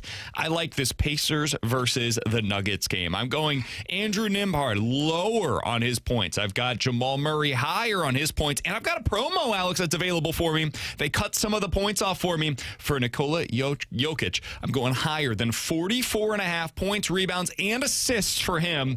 Put in $5 on that. It's about 9-1 in terms of the odds on the Underdog app. And that promo is a heck of an opportunity. That's why you always need to open up that Underdog app and see what's out there for you. When you do, download it and use promo code BKO to score $100 in bonus entries when you play your first $5. That's promo code BKO. Underdog, make plays, win money. Must be 18 plus and present in Missouri. Terms apply. See assets.underdogfantasy.com/web/play and get terms _DFS_.html for details. Concerned with your play, call 1-800-GAMBLER or visit www.ncpgambling.org.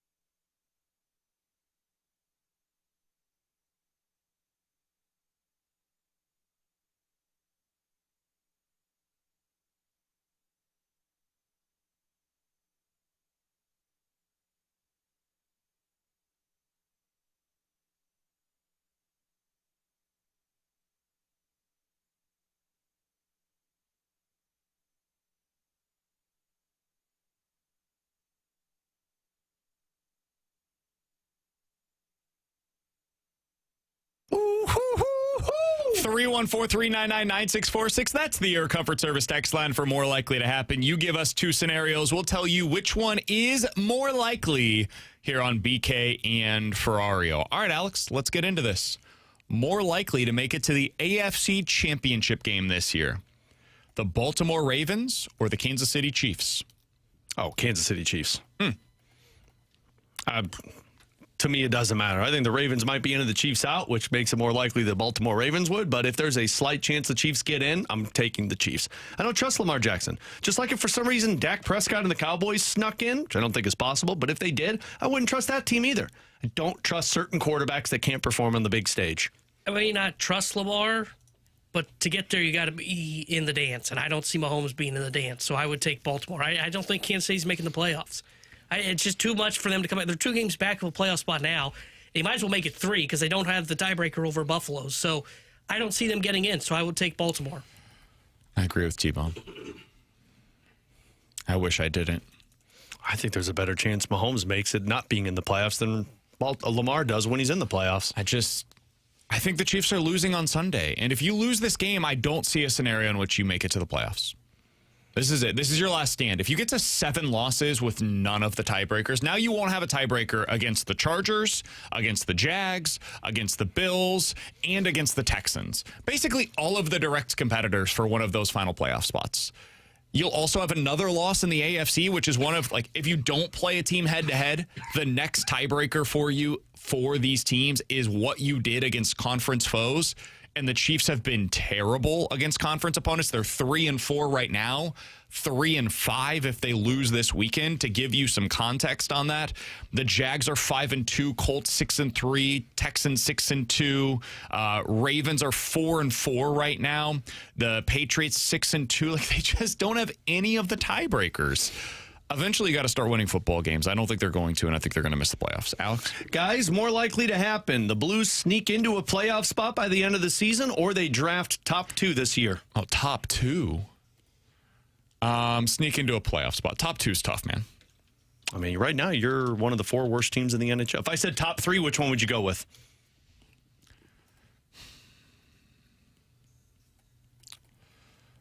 Probably top 3.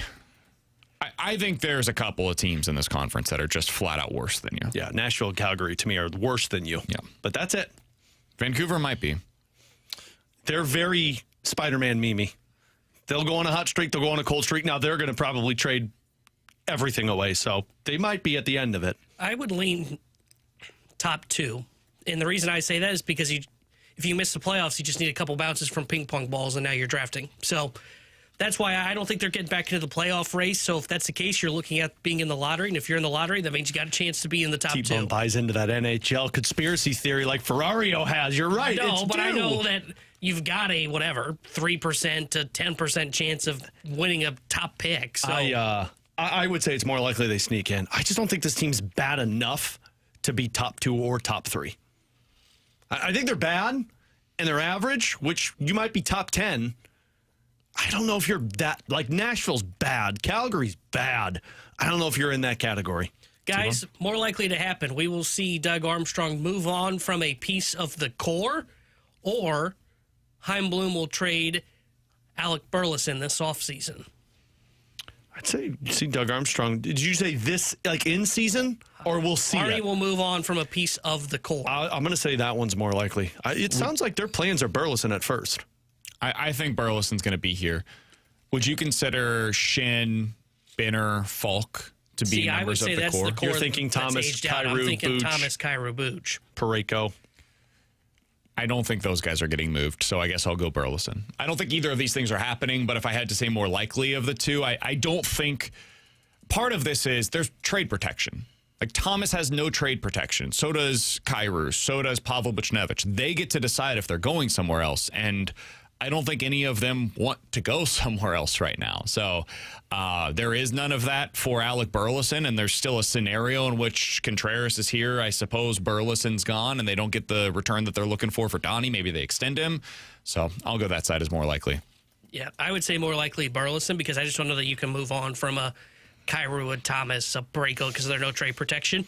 And if we're being honest, if you can't move Contreras, even if you do move Donovan, there's pretty good value on the board there for Alec Burleson. And if you're Chaim, and if you're wondering how far away are we really, you could sell high on Alec Burleson. It's the kind of move that the Tampa Bay Rays would do. And it seems like the Cardinals are trying to operate a little bit like the Tampa Bay Rays. 314-399-9646 is the Air Comfort Service text line to get involved in the show. If you guys have a scenario, you tell us. We'll tell you which one is more likely. More likely to start at Mizzou in 2026, Bo Pribula or Matt Zollers? Matt Zollers.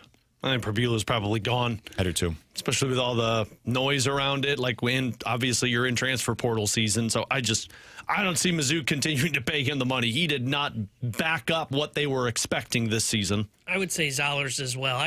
He's got such a very limited ceiling with Pribula. And I think with Zollers, I mean, you didn't see a lot from him. He was a true freshman. But he had that one drive, I think it was against Vandy, I said, okay, I could see where you could buy into this. You know, it definitely needs some polishing, but I could see where you could buy into him, so I'll say Zollers. Arm talent is there. Yeah, he's got the arm. You just got to protect him. He's got a cannon. He's got to figure out how to read a defense, and that's the stuff that's the hardest to know. Is that going to develop, or is this just what he's going to be? And the tough part for Drinkwitz is he probably won't know the answer to that question until Game 1. August. Yeah. And you have to make a decision on this in January. And this is why I said if you were leaning towards Zollers as your quarterback for next year, I would have played him the last 3 games of the season. We just disagree on this. I don't think it would have changed anything for the better. I think it might have, in fact, done the opposite, which is instill some of this, like your clock can get shorter based upon the lack of time that you feel you have. And then that can have lasting effects long term as well. So I totally understand the perspective. We just see the results differently. You see it as you get more opportunities to learn. I see it as you get more opportunities to get ingrained with these bad habits that could start to take place if you are getting crushed in the pocket. All right, 314-399-9646 is the Air Comfort Service text line for more likely to happen. More likely to have a top 3 pick next year, the Cardinals or the Blues? So, like, that would be this, like, the next season. Yeah, so not this draft, the Cardinals the next draft would be 27. The Blues draft would be 26. Yeah, I would say the next draft for both teams. I'd say Blues. I don't know if this is true or not because it's so hard to figure out Major League Baseball's draft lottery. I'm not sure they'd be eligible for a top pick. I think they would be. Even next year? Because I think the only reason they got it this year is because they were I think it was a top 6 thing. And now that they're in the revenue share, I'm pretty sure Gould wrote about this recently, and they'll be eligible next year. I think this upcoming draft is the draft that there's a chance the Blues are drafting top 5. I don't see it happening after this season. So it would be this upcoming draft then for the I would Blues, say- the next year, the next draft possible for both. Because I teams. think the Cardinals are going to be drafting up there as well if they're shipping out all these pieces. But they're I'll not. say the Blues draft is there sooner, so I'll say it's more likely the Blues.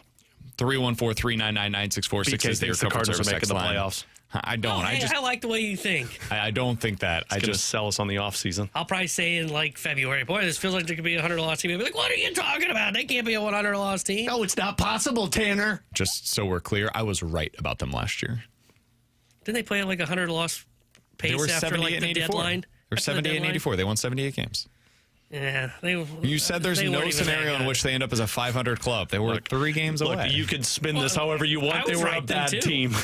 Yeah. They were a bad team. We all knew it. 314-399-9646. That's the Your Comfort Service text line for more likely to happen. More likely that the Cardinals sign a top-end starter or trade for one. Trade for one. I agree. I think cease off the board. Unless they go after that Ime, I don't think they're going to sign anybody that's at that tier.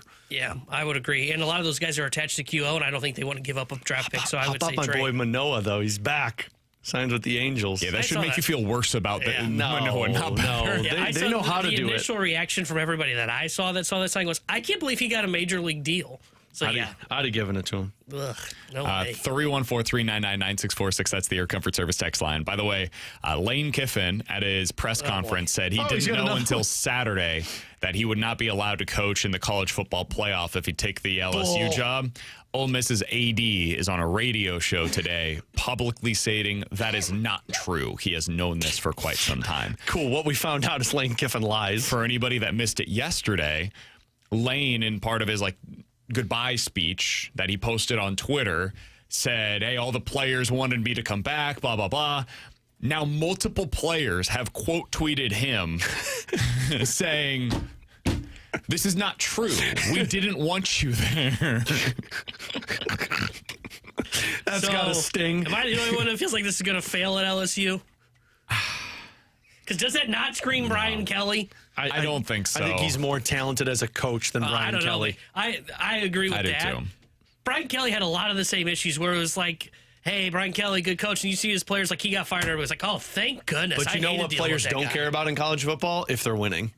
They can hate the guy all they want, but if they're winning football games and have a chance at a national championship. During the playoff at Ole Miss. Yeah, they hate him now because he's gone. I think they hated him prior before him leaving. They were playing well for him. 314-399-9646. That's the Air Comfort Service text line. By the way, Eli Drinkwitz it's talking to the media today. It's officially signing day. Oh, is he making a pitch to college get them in the football. playoff like all coaches? No. Oh, darn. Making demands. Hopefully he's making a said- pitch for a quarterback. Mizzou continues to recruit at a high level, even at a time when high school recruiting has been de-emphasized because of the portal. 15 of their 19 high school recruits will be early enrollees. He said that Mizzou, quote, likes multi-year contracts. We operate with a lot of them. Said that when he was discussing his portal needs, he said, we need to take a couple of corners, a couple of players. Whoops. Mizzou's expected to be in the cornerback market. I think we need to work on other areas too. Kinda There, gave Drink. it away. We need to worry about your offensive line. Said that the 85 scholarship limit puts SEC teams at a disadvantage, thinks that it should be reevaluated by the conference. That away, Drink. Don't complain about not being in the playoffs. Complain about the scholarship limit so we could start raising that one up. There you go. So I just saw 24 of the 29 Align signings are joining early in Why January. do we keep saying E's at the end of all of this? Making these like nicknames. Alignees and rollies. enrollees is what they're called. Alignees, I don't know. That's a new one for people. What did I say? Alignees. I don't know what's going on. All right, coming up next. This might be the last time that we get to see a conference championship weekend. Are you guys good with that? We'll talk about it next year on 101 ESPN.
Tanner Hendrickson here, the Sports Center update, driven by Johnny Londoff Chevrolet and Johnny Londoff Autoplex. Blues off again today. They'll be back in action tomorrow when they visit the Boston Bruins. We'll have pregame coverage tomorrow starting at 5 o'clock with Alex Ferrario. Then puck drop at 6 o'clock with Chris Kerber and Joey Vitale. The Sports Center update is driven by Johnny Londoff Chevrolet and Johnny Londoff Autoplex. See them at Londoff.com. Chevy, together we drive. Are you kidding me?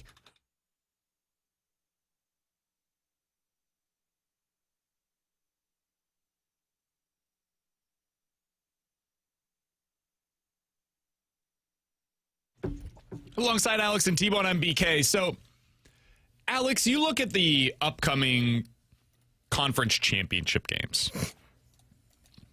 They're fun games. Like, if you just want to watch good football this weekend, starts on Friday. North Texas versus Tulane. I know some might laugh at that. That's a really good football game. And the winner of that is probably going to the college football playoff. It's basically a play-in game this weekend. That's awesome. BYU versus Texas Tech should be a really fun game. Georgia versus Bama, awesome. 1 versus 2 on Saturday night.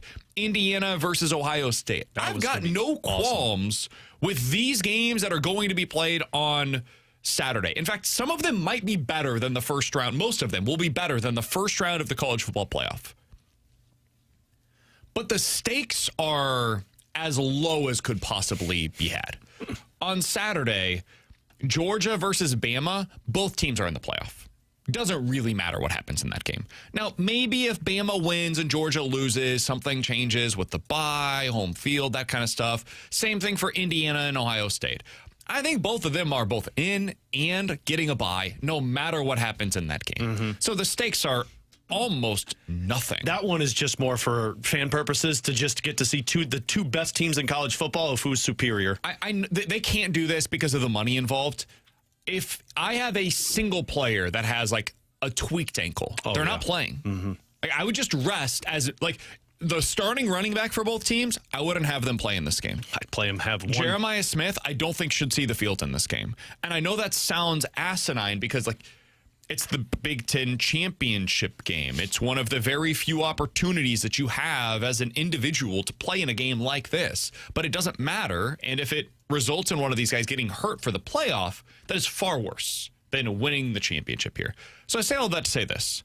I don't think these games are going to exist a year from now. I think you will start the playoff this week, this time next year. Are you guys good with that? Do you prefer 16-team playoff that starts this week, or having the opportunity to see these games where they should be really good games? They do, some of them, still have implications for the playoff. What do you prefer in terms of the direction that college football is going? Because I think it's going a certain way, but what do you want it to be? I prefer it to go the way it's going, to where playoffs start this weekend. Because, like, yes, some of these matter and some of these don't. In all reality, I'm probably checking in on 3 of these games, maybe 4, but it doesn't matter as much, to where if the playoffs started this weekend, I'm watching everything because we're talking elimination. Like, yes, a couple of these are elimination, or maybe a couple of these jeopardize their placement in terms of the college football playoff. But, man, that doesn't compare to teams being in the playoffs and talking elimination in that first week. So, I mean, look, like, I'm excited to see Indiana and Ohio State, even if guys aren't going to be playing, because you're talking about 2 of the best teams, and it's bragging rights when you get into the playoffs. Alabama and Georgia is always going to be entertaining. I do think Texas Tech and BYU and North Texas and Tulane are interesting. They're not as interesting as if these were elimination games of playoff atmosphere. So I say scrap them and just start the playoffs right now. Yeah, I'm kind of torn on it because though I understand like that Ohio State-Indiana game means literally nothing this weekend, and it is a fun game right now, and as long as these teams continue to at least play these games and look like they're giving effort, I'm okay with keeping them. Once you start to see a team that's like, hey, is it better for us to rest our best players that is a little banged up to save them for the playoff, then I think this really would become a big conversation. But I also would get if you just wanted to go to 16-team playoff. I get it because of the fact that we're talking about where the best game this weekend is 1 versus 2, and it means literally nothing. Last year, or during the 14 playoff, this could be an eliminator for a college football playoff spot. Now, part of the reason I don't want to go to 16 teams is because there is still some value in these games. Like the ACC game, I'm all for chaos. I want Duke to win, and I want to see 2 group of 5 teams get to the playoff. And if you were to just say, hey, scrap conference championship weekend, we are going with 16 teams, odds are you're never going to see 2 group of 5 teams. It would be very unlikely that we saw that. I mean, hell, they just finally put James Madison into the top 25 to the playoff committee. Yeah, if you were going to the 16-team playoff and it started this week, North Texas or Tulane, like one of those two, probably Tulane, would be the participant. Yeah. So, and that's where I just have a tough time with it. And it allows, well, I guess it doesn't matter because BYU would be in the 16-team playoff. But that's where I look at this and I go, I like the fact that we could see 2 group of 5 teams make the playoff. So I enjoy a little bit of this chaos. If you did just the top 16, you'd end up with the 5 highest conference champions. I'm sure they would keep that in there. There's probably nothing that you end up looking back on and going, okay, well, the chaos happened at the very end. It wouldn't happen that way, odds are. So that's where I just look at this and go, I still enjoy the conference championship weekend to an extent. I wonder if there's a way, I don't know how you'd make this possible, but for those group of 5 teams, I wonder if there's a way to have like a de facto conference championship game in week 12. So you would kind of leave that week 12 open the way that you do in college basketball, where there's these tournaments that take place in the season and like you don't know who your specific opponent is going to be, or the ACC, SEC challenge that they're doing this year.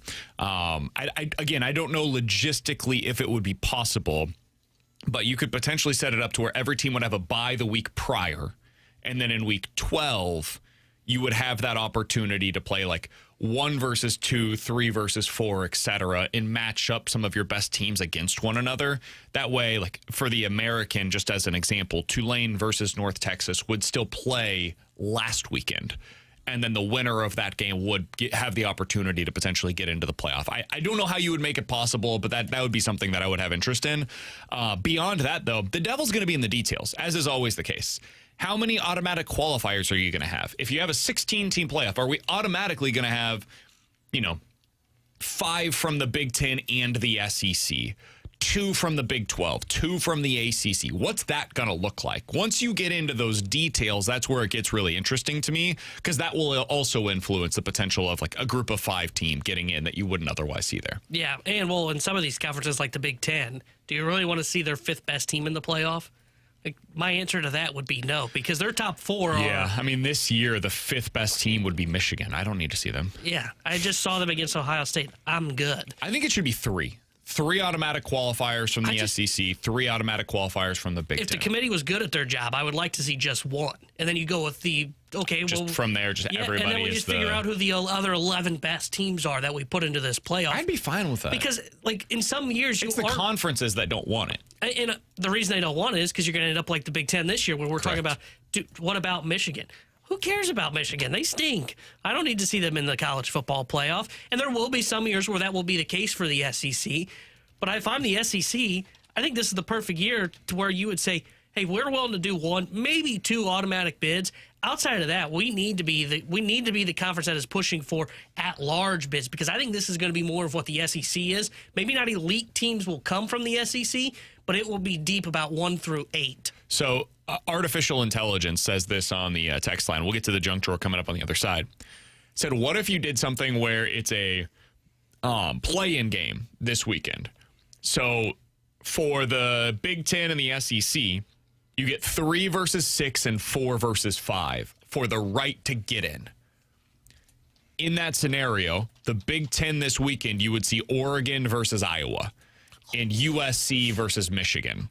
Those would be the 2 matchups in the Big Ten. In the SEC, this is where it gets really interesting. You would not get Vandy in. They still wouldn't get in. No, it would be Ole Miss versus Oklahoma and Texas A&M versus Texas. Poor Vandy. Yeah, that's tough. Yeah. I think it'd probably be you would almost have to go lower this year in the SEC. I don't know how you make it work, but that'd be interesting. Some kind of a play-in opportunity. I think that'd be good. I'm always for those. Group of 5 could do that too. Yeah, I think group of 5, that would make sense. I'm always for those, though. When you're talking playing to get into the playoffs, like that's an elimination game. And to me, elimination games are exciting. Yeah, I think, though, that in that format, I don't know that you can do 16. It almost have to be 24, right? I'm good with that. Hell yeah. Let's bring them all in. I don't, like he mentioned Iowa's in that. do I really need to watch another Iowa football game this sometimes year? you got to sacrifice watching a couple of bad teams get in to get more better teams. Or I can just go straight to the better teams during the playoff. Yeah, but then I got to deal with We these get conference more championships. football. And there's more teams, though, that should be in. Watching Iowa football is like saying, let's watch 1910 film. But don't you want Texas and Vanderbilt in? Not really. T-Bone doesn't. Well, yeah, okay. T-Bone is the exception to this Let's rule. T-Bone only continue wants to just 4 throw teams. participation trophies Most around. people would say yes, Alex. Most people. Most of the times I align with T-Bone. Like, I think the in-game tournament in the NBA is a joke. I think sometimes there's the in-season. I think sometimes pro team or pro leagues get way too many teams that get into the playoffs. But in college football, man, anything can happen, especially in that next wave. And I'd prefer to see more of those teams than sit there with only 8 to 12 and be like, oh, that was fun, but there's 6 that are sitting out that should be in. From Chunk in the Chuck, this is comical. What everybody is talking about right now is what Drink was saying in the offseason, and he was the laughingstock of the listener base. I said that what he was talking about was smart. Said it at the time. I think there's a case to be made that what Eli Drinkwitz was saying is actually the right direction to head in.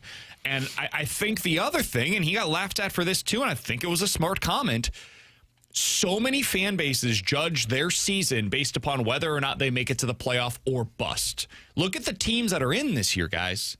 There's really like 3 or 4 spots that teams are actually playing for, because there's going to be 6 to 8 teams that every year they're getting in. Ohio State's going to get in every year. Georgia's getting in basically every year. Bama's getting in basically every year. Notre Dame's getting in almost every year. These teams aren't new to the party. And then you're going to switch up between 3 or 4 others, like Oregon most years is going to get in.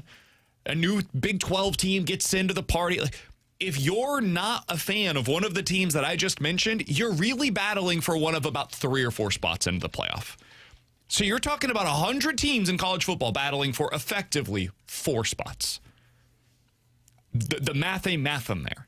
So, yeah, it's going to have to expand if we're going to continue to judge this based upon the way that we're currently going about it. Drink's not going to like it when they expand the playoff, because guess what? That little heater that gets warm that he's talking about, where, hey, it just doesn't, not every fan base should be judged on if it's playoff or bust. That's going to just turn up a dial more. Sure, but you also have more opportunity. Yeah. If you have more opportunity, you should be judged that way. You're already being judged that way, clearly, based upon what we've seen across college football, the landscape this year. You're already being judged that way. So, I mean, at least now I've got an opportunity to get in. I agree, but I think what Drink was selling was, hey, like, it's okay to be 7-5 some years. And I don't think fan bases are going to accept that anymore. No, he was saying, like, just because you don't make it to the playoff does not make your season a failure. If you go, like, this season was not a failure for Utah. They went 10-2. They're going to miss the playoff. Doesn't mean it's a failure for them. This season was not necessarily a failure for Georgia Tech. They went 9-3. That's one of the best seasons in program history. That's not a failure. That's a success story. Would Mizzou season have been a failure with an expanded 2014 playoff? This season, disappointing. Yeah. Relative to what you were hoping for. I don't think that the season had the same kind of expectations that it did a year ago, but like last year, the expectations were there. Had they missed the playoff last year, it would have been a failure if it had expanded. Does that make sense? But last year, I think they would have been in if it had expanded the way that we're talking about right now. I think there was, 10-2, 9-3? Yeah, it changes things dramatically in this regard. All right, coming up next, Juncture here on 101 ESPN.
Tanner Hendrickson here in Missouri. Your moment is finally here because DraftKings Sportsbook, America's top-rated sportsbook app, is now live in your state. Now you can make every game even more exciting with same-game parlays, money lines, props, and more, all from your phone, all safe, secure, and easy to use. And right now, new Missouri customers can bet just $5 and get $300 in bonus bets instantly. No waiting, no nonsense, just pure action powered by America's top-rated sportsbook app. Last night I was in on the action with the Missouri game. Tonight I'll be also laying a couple bets on that SEC ACC basketball challenge.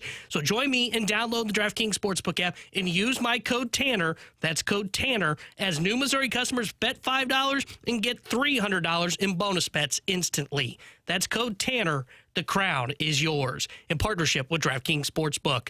Gambling problem? Call 1-800-GAMBLER. 21 plus. Physically present in Missouri. Eligibility and restrictions apply. Terms at DraftKings.com/sportsbook. Bonus bets expire 7 days after issuance. For additional terms and responsible gaming resources, see sportsbook.draftkings.com/promos.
Alongside Alex and T-Bone, I'm BK. It's BK and Ferrario here on 101 ESPN. Get a sweet potato stuck in there?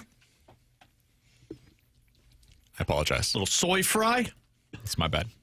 Do they make soy fries? Alex is mad about my lunch. It's God, it smelling up the smells so room. I didn't eat breakfast this morning. It was chaos getting out of the house. And so this is my breakfast. I had slash lunch. Black bean burger, some sweet potato fries. Yeah, the sweet potato fries smelled so good too. Alex You ever was a had little that jealous, moment so where I you're apologize. starving and you smell food and you're like, oh God. Oh, yeah. I refuse to go to the grocery store until after I eat food. What's your go-to lunch? Oh, deli sandwich.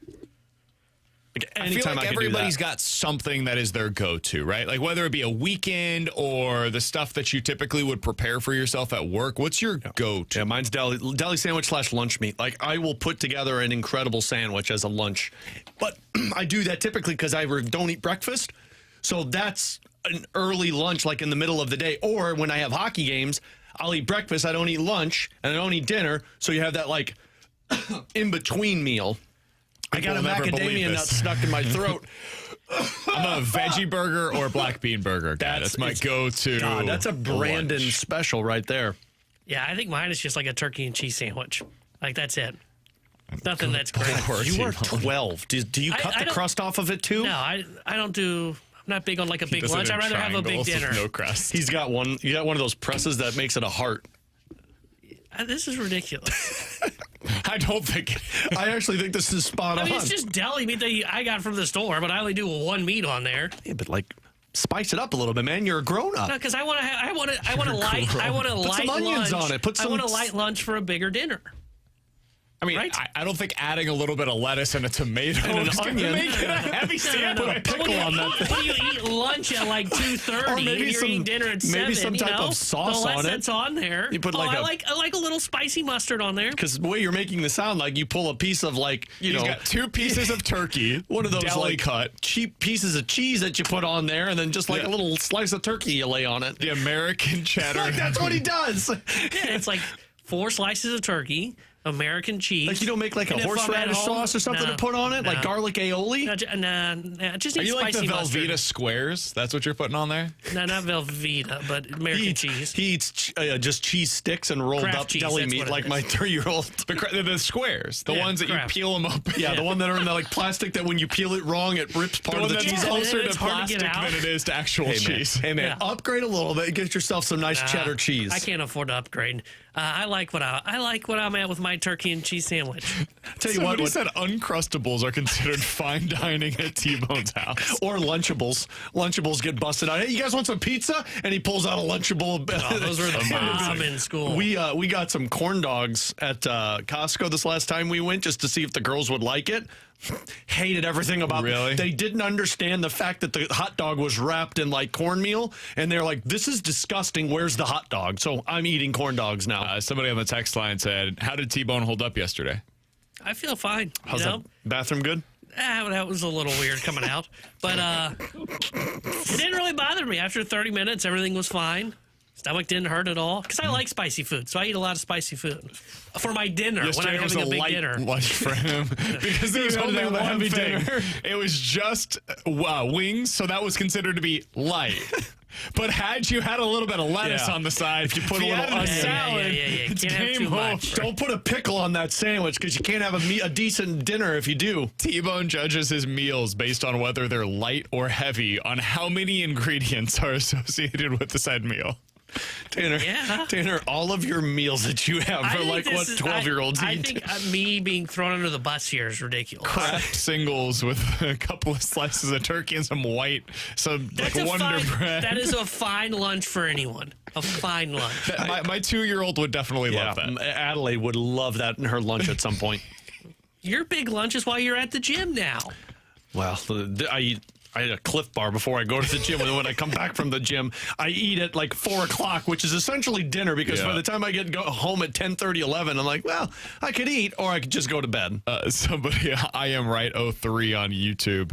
Carrots and celery put him over the edge. With peanut butter or with ranch? Which one you doing? Don't even put that in your lunchbox. That would have been a heavy meal. Oh. Coming up next, Get an And apple. water. Jim Montgomery had an interesting comment yesterday at practice. We'll play that for you next here on 101 ESPN.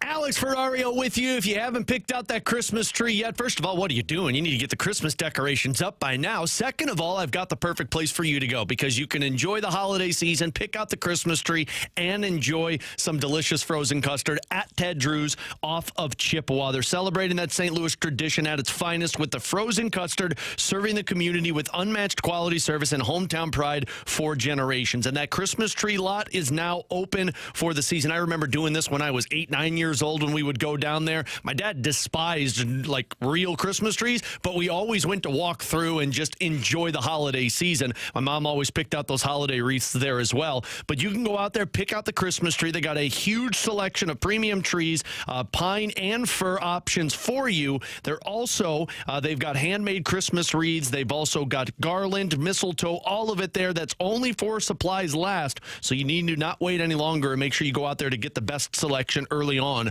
before all of those options are gone. While you're there, buy some frozen custard in bulk, bring it home, store it in the freezer, have it for all the holiday parties, and get some Christmas shopping done. You could buy Ted Drew's gift card, Ted Drew's apparel, Ted Drew's souvenirs, all of it in the gift shop in the Historical Museum right next to that Christmas tree lot. So it's all there for you to enjoy the holiday season at Ted Drew's, where tradition tastes great and holidays feel right at home.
Screw it, we'll do it live. The Last Minute Blues podcast going live at Hot Shots in Fenton on Tuesday, December the 16th. That's in support of Operation Food Search. Come on out, say hello to Alex, say hello to JR, say hello to Donnie Fandango. Bring a canned food or non-perishable food item and score a brand new Last Minute Blues podcast sticker. By the way, you can listen to the latest edition of the Last Minute Blues podcast right now over on youtube.com/101ESPN-STL. You can get all of the details on the live Last Minute Blues pod happening on December the 16th at Hot Shots in Fenton, now at 101ESPN.com. Speaking of the Blues, Alex, Jim Montgomery had an interesting comment yesterday after practice about the Blues' lack of scoring and how it resembles a bit where they were at roughly this time a year ago. Take a listen. Well, I would say it's a surprise that we're not scoring more than we have. I think that you start the year off and everybody has goals and objectives to meet, and everybody's in an incredible mindset. And then when things don't go your way, there's a transition into losing confidence. When you lose confidence, you wonder what you're not doing. And that's where us coaches come in. We got to help the players out to show them clips of last year, what they were doing right when things were going right. And I would say that, right now, the team, if you eliminate the post-Four Nations, it's not too dissimilar. Give up more goals early on, not scoring as many goals right now as last year. That would be the difference. I looked at this the other night. It's almost what the I exact mentioned. same. Yeah. What I mentioned previously, where if you eliminate the Four Nations face-off for basically out of the last 100 games, they have been this team for 75 of them. And they had a really nice 25-game stretch. And so I guess the question is, was that the outlier? I think what he's getting at there is the opposite. I think he's saying we can build the way that we did a year ago. So our takeaways from this are different, but the idea is similar. They're basically the same team as they were prior to Four Nations a year ago. Well, and I guess my takeaway on this is, can you continue to play that way? Like, can you continue to be a team? This is what I complained about the Cardinals for, and we talked about this. Can you continue to be a team that says, yeah, we're just going to wait for our hot streak for our offense to come out? The roster might be built that way. You might be built, if you're a pack mentality, of we're just going to have to wait until we get hot and rely on our goaltending and defense to be great every single game, which I guess can work. But, when you look at where the Blues are at, you're relying on these pieces. Like, with the exception of Jimmy Snuggerud and Dalibor Dvorsky, there's no other guy on this roster right now that's got that shot that strikes fear into the opposition. And I don't know how much Snuggerud and Dvorsky's is right now. It's going to take a couple of years. So that would be my bigger question, like as a coach. And I know Jim Montgomery always values the defensive side of the game more so than the offense. But, man, at some point you can't just continue to go into seasons and rely on a hot streak to pull you out of it. But I think this is their personnel. I think sometimes we underestimate how much personnel drives who you are as a team. And when you're going to have this pack mentality, that's great when it's going well. When it's going well, it looks like it did after the Four Nations face-off, where everybody is contributing, and on any given night it could be something different. Where that gets tough, though, is when you don't actually have anybody that you can fall back upon. Like you end up in a spot where everybody just kind of looks around and it's like, hey, who's going to contribute tonight? And there is no go-to goal scorer.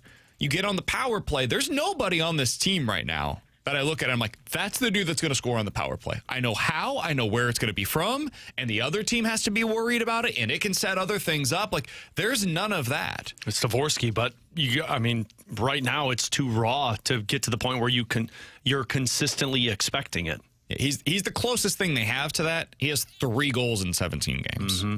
I mean, let's be honest. And he does not yet have a goal at 5-on-5 this season. I guess my other question to you would be this, Alex. Who are the players right now that you look at it and you say, relative to expectations, they are severely underperforming in their goal-scoring production? On the Blues team, Pavel Buchnevich. Is he, though? I think so. I think that's a guy that has 30-goal potential. And, right now he's like on pace for 16, 15. That's underperforming. Other than that, Parayko, probably. Are we sure that Pavel Buchnevich at this point in his career has 30-goal potential? The style that I've seen I don't feel that way at all. When he's at his best, the style I've seen him play, he's a 30-goal scorer. He hasn't been that in 4 years. I understand. And he's only been it once in his career. I know. But to me, of the potential of that player, he's a 30-goal scorer. I think he's a 20-goal scorer. If he was a 20-goal scorer, 25 at his best. I don't think the Blues would have signed him to that contract. I think they thought he was more than that. I think when they signed him to that contract, the expectation is that he would be more. I haven't seen that in 3 years. Yeah. I mean, at a certain point in time, you're over the age of 30. You have not been that in 3 seasons. I can't keep expecting it to be something different. Jordan Walker 3 years ago was a top 5 prospect in baseball and was considered to be like a future 25-plus home run hitter, 270 hitter, gets on base at a really good clip, a future all-star potentially. I don't have that same expectation for him today. Things have changed. Information has changed. We've seen him struggle. The same, in my opinion, should be true for a guy like Booch. Yeah, I view it differently. I view Booch as a guy that the expectation was he's a 25 to 30 with the closeness to being more on the 30 side of things, and he's underperformed. The guys that I would say have underperformed relative to my expectation, like goal scoring wise, I think Kyrie you can expect a little bit more out of. I think Holloway, maybe this is kind of where you expect him to be, 25-ish. I think he's kind of like Kyrie in the sense he's going to get hot and cold, but he does more away from the puck than what Kyrie does. Maybe you could argue Thomas. I don't know. I would say, this is kind of who he's been. I'd argue Thomas, and I know it's who he's been, but the potential of that player is he needs to shoot the puck more to be that guy. Yeah, we keep saying this with the potential of guys. I was saying, that seems to be the buzzword of potential. I think we're beyond looking for potential in this Blues core. But that's It's where now the time frustration. put up or shut up. But that's where the frustration comes in because I know they can do it, they just don't do it. Well, that's potential. I mean, that's basically what you define there. That's was the potential. frustrating part, though. At some point, you got to turn potential into And at something, what point and they're do not. I say they're not that? Because I would say it's now What if there they for don't Booch. have that potential? What if we were wrong and the potential that we were hoping for from these guys is actually much lower? Well, then the reality is lower than what the potential was going to be. And that's typically the case. Well, then most guys don't reach their ceiling. Scouts and coaches are wrong then because scouts Sure, and that happens all the time. But I mean, this is a year ago. Yeah, we're being that happens. told. It's hard for me to believe that. It's hard for me to believe. I know that this is a guy that we've seen the shot, and we'll exit a game and say, why doesn't he shoot more? That's shots I've elite. seen Nolan Gorman have the potential to hit 35 home runs for 3 years. That's different, though, because Why? Because Nolan Gorman, we're talking about making contact. Robert Thomas isn't shooting the puck. That's basically the same thing. You can't score if you don't shoot. You can't hit a home run if you don't make contact. But Nolan Gorman can't identify pitches and can't make contact. Robert Thomas has the puck on his stick and he chooses not to and has done so for 6 years. I get it, but to me, there is the expectation / potential of that guy being a 30-plus goal scorer. But why? Why is that our expectation? Like, what is it based upon? I'm truly asking. I'm not getting mad at you. I'm asking the question because I think your conversations I've had, like of people telling me, like this guy has 30 goal potential. And with his shot, I agree. He has a shot that is capable of scoring 30 goals at the NHL level. But if somebody is capable of writing a best-selling novel, but they never write, they choose not to write, they're never going to have a bestseller, man. Like, Robert Thomas doesn't shoot. It's not a new phenomenon. It's not something that came out of nowhere where, like, Colton Parayko used to shoot. And now he's choosing not to. It's weird. I don't get it. There have been times in the past where we grow frustrated with his lack of shooting, but generally speaking, he shoots a decent amount. Thomas just never has. So the potential of him being a 30-goal scorer, I suppose it's there, but at some point, don't we just have to revisit this conversation and say, you know what? Maybe he is a 20-goal scorer, a 25-goal scorer. And if that's what Thomas is, he's still a really good hockey player. Good defensively, excellent distributor, 80-plus point producer on an annual basis, despite not getting to that 30-goal threshold. What does that mean for the rest of our roster? I think that's what the Blues need to be saying to themselves. I don't think you can consistently go into seasons expecting players to be something that they've never shown you the ability to reach. And Robert Thomas has never once showed us the ability to reach 30 goals. We haven't seen Pavel Buchnevich be a 30-goal scorer in 4 seasons now. And we were apparently expecting that of him this year. If we continue to do that, that's a really good way to fall short of your expectations. This is what we criticize the Cardinals of doing. They expect players to be something we've never seen them become at the major league level. So I think the Blues are falling into some of those same issues right now. Yeah, I mean, you're not wrong. I mean, to say he's never come close to it. Thomas had 26 goals a couple of years ago. And yeah, maybe that was just the ceiling of it and he never gets back to it. But I see that and I say, if I'm a team and I've locked this player in and I say, this guy is the face of the team, this is the guy that I'm expecting. And if you're not living up to that, you're not living up to the expectation. Yeah. I don't think, and this is just me, so we were expecting him to continue to improve from that. That's what you're saying? Yeah. From the 26 goal scoring? That is what the Cardinals have done. The Cardinals have locked themselves into players by believing that a season will continue to repeat itself, and not just repeat itself, but get better from that. Tyler O'Neill is a prime example of this. Tyler O'Neill shows you a glimpse, and you're like, it's going to get better. Paul DeYoung, remember that first season? It was like 25 home runs. He was an all-star. Not only is this who he's going to be and who he always will be, he'll be better than this in the future. Imagine what it looks like as he gets more experience at the major league level. It wasn't. Very few players just continue to accelerate that development. Most players, you get a few years in and you have a pretty good idea of what they're going to be long term. Like by the time you get to 26, 27 years old, I think we should, especially for guys that reach the NHL at the age of what, 19, 20 years old? Thomas has got, I just counted 7 full years in the NHL. I'm watching Connor Bedard right now, man. The guy's in year 2. I'm watching Macklin Celebrini right now. Guy's in year 2. Those guys are making the jump like that. Wouldn't we have seen it at some point if it was coming for Robert Thomas? Because we haven't yet. I mean, I saw it in a 3-year window, it felt like. 77 points with 20 goals in 72 games, 65 points and 18 goals in 73 games, and then 86 points in 26 games. He was really good. I saw it in those 3 years. So if I'm going to isolate those 3 years and say what happened here versus what happened the next 2. But what's your, those years are 20 to 25 goal scorer. Yeah, I know. And we're talking about 30. No, a 25 goal scorer. If you're a consistent 25 goal scorer, then the hope is you get to 30. But but it can't be the expectation. But the expectation could be 25 goals. 20 to 25. I mean, that's what he's been. Sure, but I'd go more 25. If you see it and say, like, this is what he looks at his best, then where's the best every night? Yeah. I say all of that to say this, put the fine point on it. The Blues, I think, were expecting too much from their guys this year. I think they were expecting too many players to take another step. I heard Jamie talking about this yesterday with some of the prospects where he's like, hey, listen, these prospects will continue taking these steps. But yeah, probably. There's no guarantee of that. Sometimes guys plateau, and this is just who they're going to be.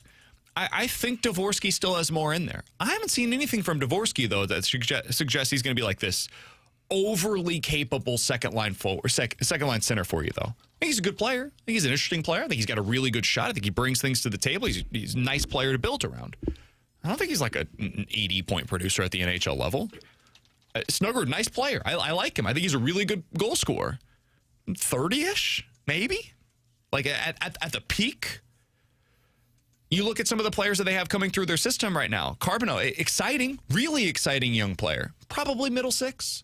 So where is this next level coming from for the Blues? That's my big question. I've been wondering it for a few years now, and I thought maybe we were getting a glimpse into it with Robert Thomas in the second half of last year, and now he's the same player. I don't know, man. That's my ultimate point on all of this is I think and maybe all of us were expecting too much, and we were expecting a leap from guys that maybe just aren't going to take it.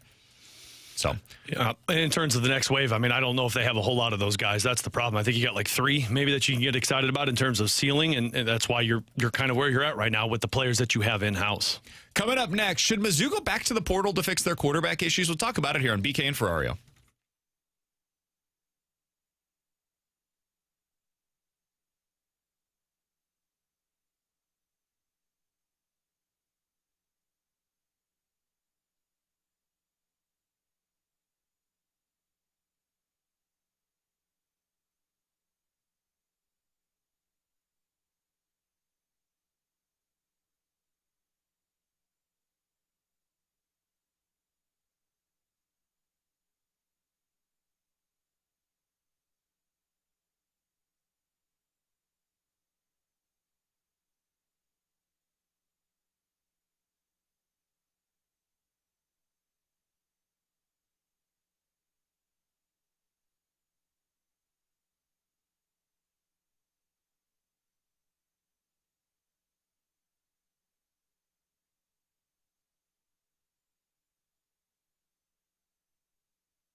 Alongside Alex and T-Bone, I'm BK. It's BK and Ferrario here on 101 ESPN. One of the big questions facing Mizzou going into the offseason is what's the plan at the quarterback position? Alex, we'll get into that here in just a minute, but each week the Fastlane and the Riz Show are battling out in the Pick'em Challenge, but sometimes we'll come together and just watch some football. You can join CD and Ray from the Riz Show Thursday from 6:30 to 8:30 over at Hot Shots in Fenton. Watch Thursday Night Football. Get signed up for some giveaways. Thursday, 6:30 to 8:30 with Carrie, Rafe, Bud Light, and Hot Shots out in Fenton. What would you do? You've got Matt Zollers as your kind of incumbent right now. He was a true freshman this year, showed you some things, but clearly was not ready in 2025. Maybe that changes heading into 2026. Bo Probila was the starter for most of the season. By the end of the year, it was very clear he was not capital T, capital G, the guy for Mizzou. How would you approach this if you're Eli Drinkwitz, Alex? You got to go to the portal. I mean, you got to go back to the portal in this one. I mean, I understand trying to be a little bit more patient with it and maybe letting Zollers play this one out, but the SEC schedule gets tougher next year, and you still have playmakers around you, it's expected, with Hardy and Alugbade. Your defense is expected to be great once again. Like, you're talking about a couple of tweaks, and you could still be in the same spot, but you've got to find the quarterback. And for how fickle it is in terms of the quarterback position and how guys want to move on so fast, I don't know if after watching Zollers for a little bit, I'd sit there and say, like, this is where we're going. If you fall flat on the portal and you can't find the quarterback, then sure, Zollers is the guy. But I think if I'm Drink, I'm looking at the portal and saying, I've got to find the quarterback because that's what's been missing these last couple of years. It's really interesting to me, T-Bone, because like I agree, theoretically speaking, with Alex. I think they should go to the portal and get a quarterback that can start for them in 2026. Here's the problem. What if Zollers then says, well, why am I sticking around? I can go start somewhere else in 2026. I'll go to Illinois. I'll go to Penn State. I'll go to, hell, Rutgers or some lower level school where I can start. And then in 2027, I'll transfer up to a big time SEC program and I'll kick your ass at Mizzou. Like, I'll go play at Oklahoma or something in 2027. That is the delicate dance that they're going to do this offseason. You do have to figure out where Zollers is at with all of this and kind of placate him. If he says, hey, I'm good redshirting next year, I want to be a part of this thing long term. I've got my contract in place. I'm good. Go get a guy that can help us now. I'll be ready to go in 2027 as the starting quarterback. That's the ideal scenario. I don't know how many kids are actually going to do that, though, and be comfortable with it. So that's where, to me, it gets interesting. If you lose Bo because you brought in some kind of a transfer, cool. I don't think anybody's losing sleep over that. If you lose Bo and Matt Zollers, dude, you better have gotten it right with whoever that transfer quarterback is that you bring in. So how are you approaching this, Steve? Yeah, I guess where I have a tough time with it is, like, what is your expectation for 2026 for the Missouri Tiger football program? Are you wanting playoff or bust? Is that kind of the mentality for next season? Because if that's it, then I agree. I think you have to go to the portal. You have to go out and see if you can find someone that's got experience playing as a starting quarterback at the college level and see if you can then lift the roster around you.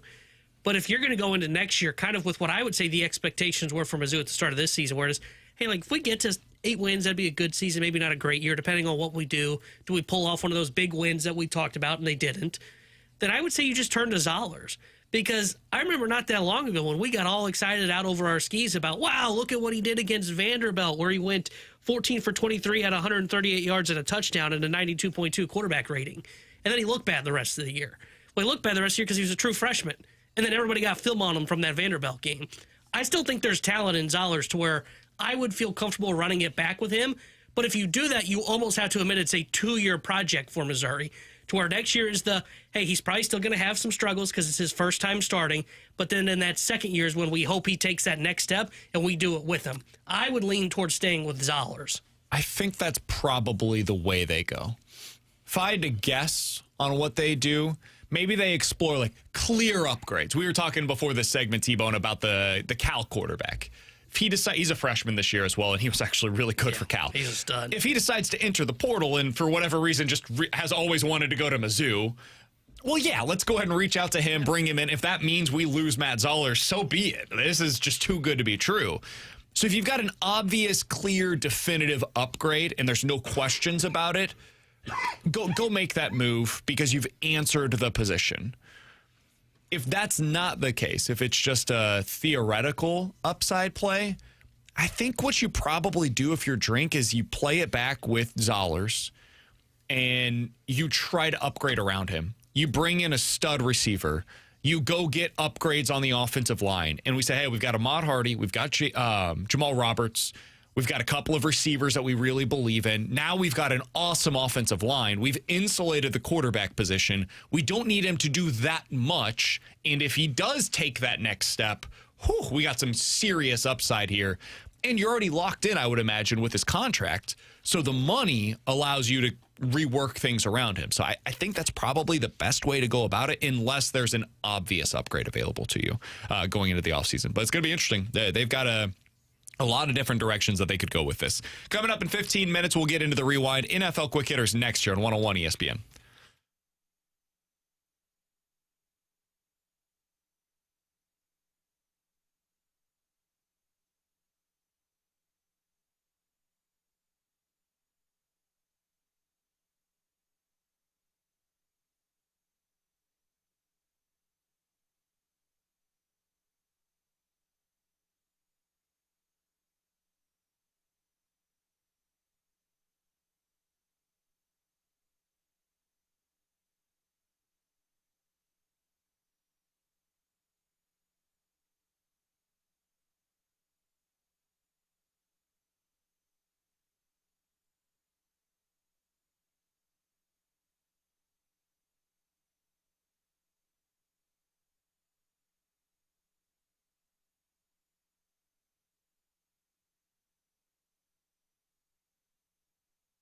It's time for you to unlock your inner champion. The place to do so is with Victory Men's Health. Check them out today online at victorymenshealth.com. When you get over there, you can see all of the different things that they have to offer. The best thing about Victory Men's Health is that when you walk through the door, first of all, you feel like family. Second of all, it's beautiful. It's a state-of-the-art location. You go to the back. That's where the vitamin infusions are, the location that I personally go to out in Town and Country.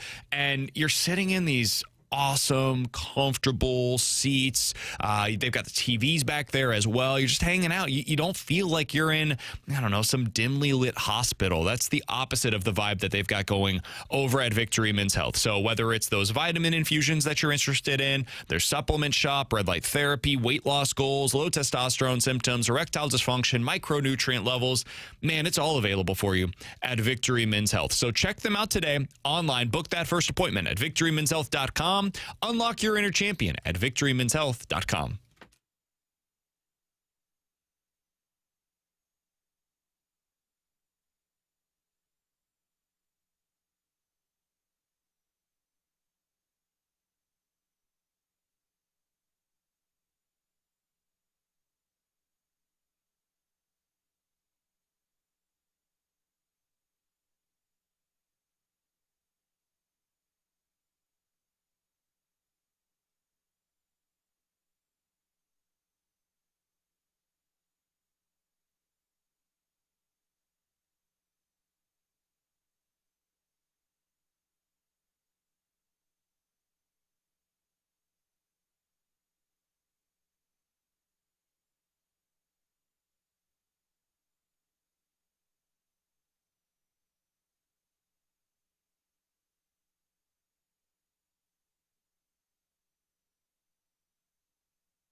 Tanner Hendrickson here, the Sports Center update brought to you by Saliga Heating and Cooling.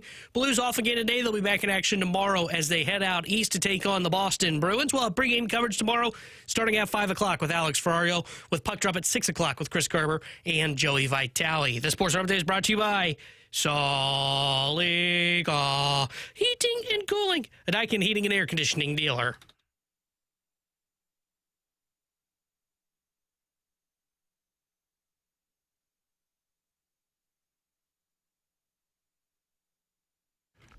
Alongside Alex and T-Bone on BK, did you guys see the viewership for Chiefs versus Cowboys on Thursday? Low, the Thanksgiving game? Right? Chiefs not a playoff team. 57 million people tuned in to watch that thing. The most watched regular season game in NFL history previously was 47 million. Damn. That's insane, man. 57 million people tuning in for that thing. It makes sense, right? The Chiefs are the biggest story in the NFL right now. The Cowboys are America's team. They've got this national fan base, but wow. And it's Thanksgiving tradition just to watch the Cowboys on Thanksgiving. It's that sweet spot, too. Midday. Did it say what the numbers were for Lions and Packers? I did not see that anywhere. Because no. I have to imagine the drop-off was Bengals and Ravens, because that one just wasn't competitive. And I mean, you're the hoping game that gets forgotten a lot of nights. The Packers and Lions is early on, but it's kind of in the hustle and the, everybody running around. That Chiefs-Cowboy, you want that middle slate, right? Where you're in the sweet spot of Thanksgiving. Right before you're ready for your nap after you eat. Oh, yeah. So it makes sense. But you got two of the probably most appealing teams right now in football to watch. All right, other big storylines in the NFL. Did you guys see what Big Ben had to say about Mike Tomlin? No, this is going to be good. I saw what you labeled the audio in the audio folder. Big Ben says it's time for everybody to go their separate ways. The Steelers and Mike Tomlin should go in different directions. It's time for a change. He then said, hey, you'd be a really good fit at Penn State. Ooh. I mean, nobody wants to work there, so why not Tomlin? I do think Mike Tomlin, if he wanted to do it, could be good at the collegiate level. I don't know how much he would want to do it. I think the NFL level is right now probably more. Especially when you literally are known as the guy that's always 500 or above in the NFL. Why would you go to college? That's more work. Dealing with these contracts for 18 to 22-year-olds, the recruiting that has to take place, I just wouldn't want to do it if I'm Mike Tomlin. Do you guys think there's a scenario, though, where he potentially is somewhere else in 2026? I mean, I don't think so, because it doesn't sound like the Steelers want to move on from him. Like, if the Steelers wanted to move on, I think it's very likely. If you're Tomlin, I don't think you want to go anywhere. You're comfortable where you've been. I think if he moves on, I don't think it's for a coaching job. I think he does the Sean Payton route, and he retires in air quotes, analyst. and then goes be a TV analyst for like 2 or 3 years, Prime. and then he gets traded. Yeah, and then he gets his contract traded to some other team. Might be more money there than in coaching. Yeah, sometimes there is. I think that he's still a good coach. What's the future in Pittsburgh for either side? They both seem to be hitting this glass ceiling every single year. And I think he's a really good coach. I think you can do a hell of a lot worse than Mike Tomlin. But if this is the way that it's going to continue to operate, where you just get this stopgap quarterback every single offseason, and it's because you have to placate Mike Tomlin, maybe it is best for everybody to go their separate ways. That's what I was just going to bring up. He almost feels like he's part of the problem. And I say that in a good way, that he doesn't want to go into the rebuild, the ugly, just tear it down to the studs, like what Saints are kind of doing this, but what Tennessee did as well. He doesn't want to be a part of that. So he's kind of the guy that's kind of doing what the Cardinals have been doing the last couple of years, where it is, hey, let's just trend around mediocrity and hope that things go our way and then we make the playoffs.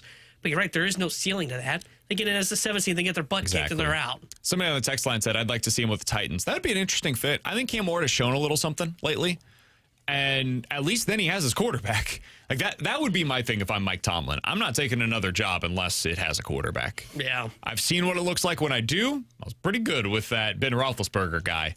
And I've seen what happens when I don't, and it's been a whole lot of mediocrity in recent seasons. So that's the latest as it pertains to Mike Tomlin. Tomorrow night, Cowboys versus the Lions. We'll talk about this more tomorrow, Alex, on the show.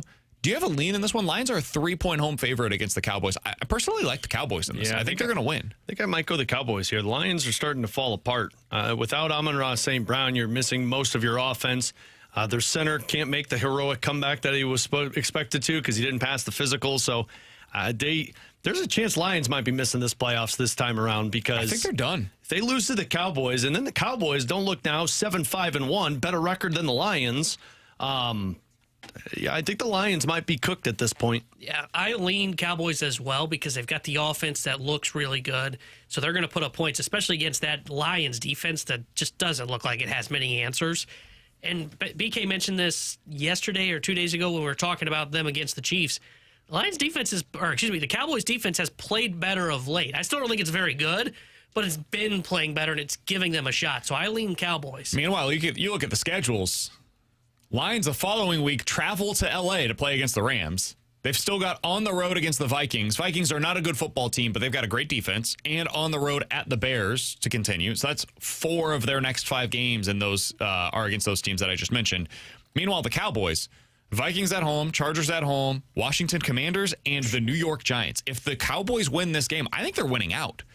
So Cowboys and Lions heading in very different directions. We'll preview that game a little bit more tomorrow here on BK and Ferrario. By the way, Marshy's going to be at Horseshoe St. Louis on Sunday from noon to 2, watching some NFL over there. Caesar Sportsbook now live in Missouri, and you can download that Sportsbook app. Plus, you'll get a chance to win an epic trip to Vegas for the big game. Hang out with Marshy Sunday from noon to 2 at the Horseshoe downtown in St. Louis. Get all the details for that at 101ESPN.com. Must be 21 or older. Present in Missouri. Gambling problem? Call 1-800-GAMBLER. The Rewind is next here on 101 ESPN.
Tanner Hendrickson here, Missouri. Your moment is finally here because DraftKings Sportsbook, America's top-rated sportsbook app, is now live here in your state. Now you can make every game even more exciting with same-game parlays, money lines, props, and more, all from your phone, all safe, secure, and easy to use. And right now, new Missouri customers can bet just $5 and get $300 in bonus bets instantly. No waiting, no nonsense, just pure action powered by America's top-rated sportsbook app. I'll be getting in on the action again tonight, betting a little bit on some college basketball. The SEC ACC Challenge continues along. So download the DraftKings Sportsbook app and use my code TANNER. That's code TANNER as new Missouri customers bet $5 and get $300 in bonus bets instantly. That's code TANNER. the crown is yours. In partnership with DraftKings Sportsbook. Gambling problem? Call 1-800-GAMBLER. 21 plus. Physically present in Missouri. Eligibility and restrictions apply. Terms at DraftKings.com/sportsbook. Bonus bets expire 7 days after issuance. For additional terms and responsible gaming resources, see sportsbook.draftkings.com/promos.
If you guys missed anything from today's show, be sure to check it out on the podcast page. 101ESPN.com and the free 101 ESPN app is where you go to find it. That is all sponsored by... This one's me, right? Schaefer Door Company. That 101 ESPN app is free to download. Super easy to use. It's sponsored by Dobbs Tire and Auto Centers. It's 1:55 for Time Check, brought to you by Clarkson Jewelers, an officially licensed Rolex jeweler. Alex, there are some new line combinations today for the St. Louis Blues. They're going into tomorrow night's game, and Shin is with Thomas and Neighbors. Holloway with Suter and Cairo. Your third line, at least at morning skate today, was Booch with Dvorsky and Kaskamaki. We'll talk more about that tomorrow as we get closer to the Blues versus the Bruins. Big news last night was in the college football playoff side of things. The rankings were revealed. What was your biggest takeaway from the ranking side, Alex? I mean, probably the fact that the ranking system is all jacked up right now in terms of how certain teams are. I think it's Vandy being out, Texas being out, and then Alabama leapfrogging over Notre Dame was the biggest gripe. I also personally liked seeing Ole Miss stay where they're at. It seems like a lot of people are upset about that too. Yeah, that was a surprise to go up, not down in the rankings. They got their coordinator back, though. It's considering That is true. Lane Kiffin is gone. Everybody that's gotten a new job gets to stick around and coach the playoff, except for Lane Kiffin. Which makes sense. Yeah. I also would not have allowed him to stick around and coach my team as he leaves for a rival that I play for a trophy. Also, don't handle it like a child, Lane. You probably could have stuck around a little bit more. My biggest thing was just, it seems as though they're setting this up for next week. They're setting up the theatrics. The fact that Bama went up after, a really close win against Auburn. Come on, let's be real. You didn't learn anything about Bama in that game, but you move them up in the event that they lose to Georgia. The floor raises for Alabama after losing that game potentially. You've also got BYU in at number 11 right now. Miami at 12. Where is BYU? Well, they're sandwiched between Notre Dame and Miami. If BYU were to lose in the Big 12 championship game, they fall out. Now you are directly comparing Notre Dame to Miami, and that's the one that we've all been talking about. I think Miami should be ranked ahead of Notre Dame. They clearly disagree with that sentiment, have really all season long, despite the fact that Miami beat them head-to-head. So that's something that I'm going to be looking forward to. T-Bone, you just hate all of it. I hate the committee as a whole. Don't work your voice up again. Well, we keep saying about they're laying up the breadcrumbs for, the big release next week. Why have they not already gotten the rankings right or aligned the way that it should be now? The fact that Alabama moves up for that Auburn game is ridiculous. The fact that they won't compare Miami and Notre Dame until they're lined up back-to-back in the rankings is the stupidest thing I've ever heard. So calm down. I hate the way the committee's done it. It feels like they haven't taken their job seriously until we get to the final rankings next week. If you missed our interviews with Chris Kerber or Matthew Berry, you can check those out on the podcast page. We also announced earlier today Katie Wu did on her Twitter account. She is leaving. She is going to be taking the job to cover the LA Dodgers with The Athletic. We appreciate everything she did for our show here on BK and Ferrario over the past 5 years. We gave our full thoughts on that earlier today as well. We'll have Katie Wu on the show at some point in the next week or so to give her goodbye to St. Louis as well.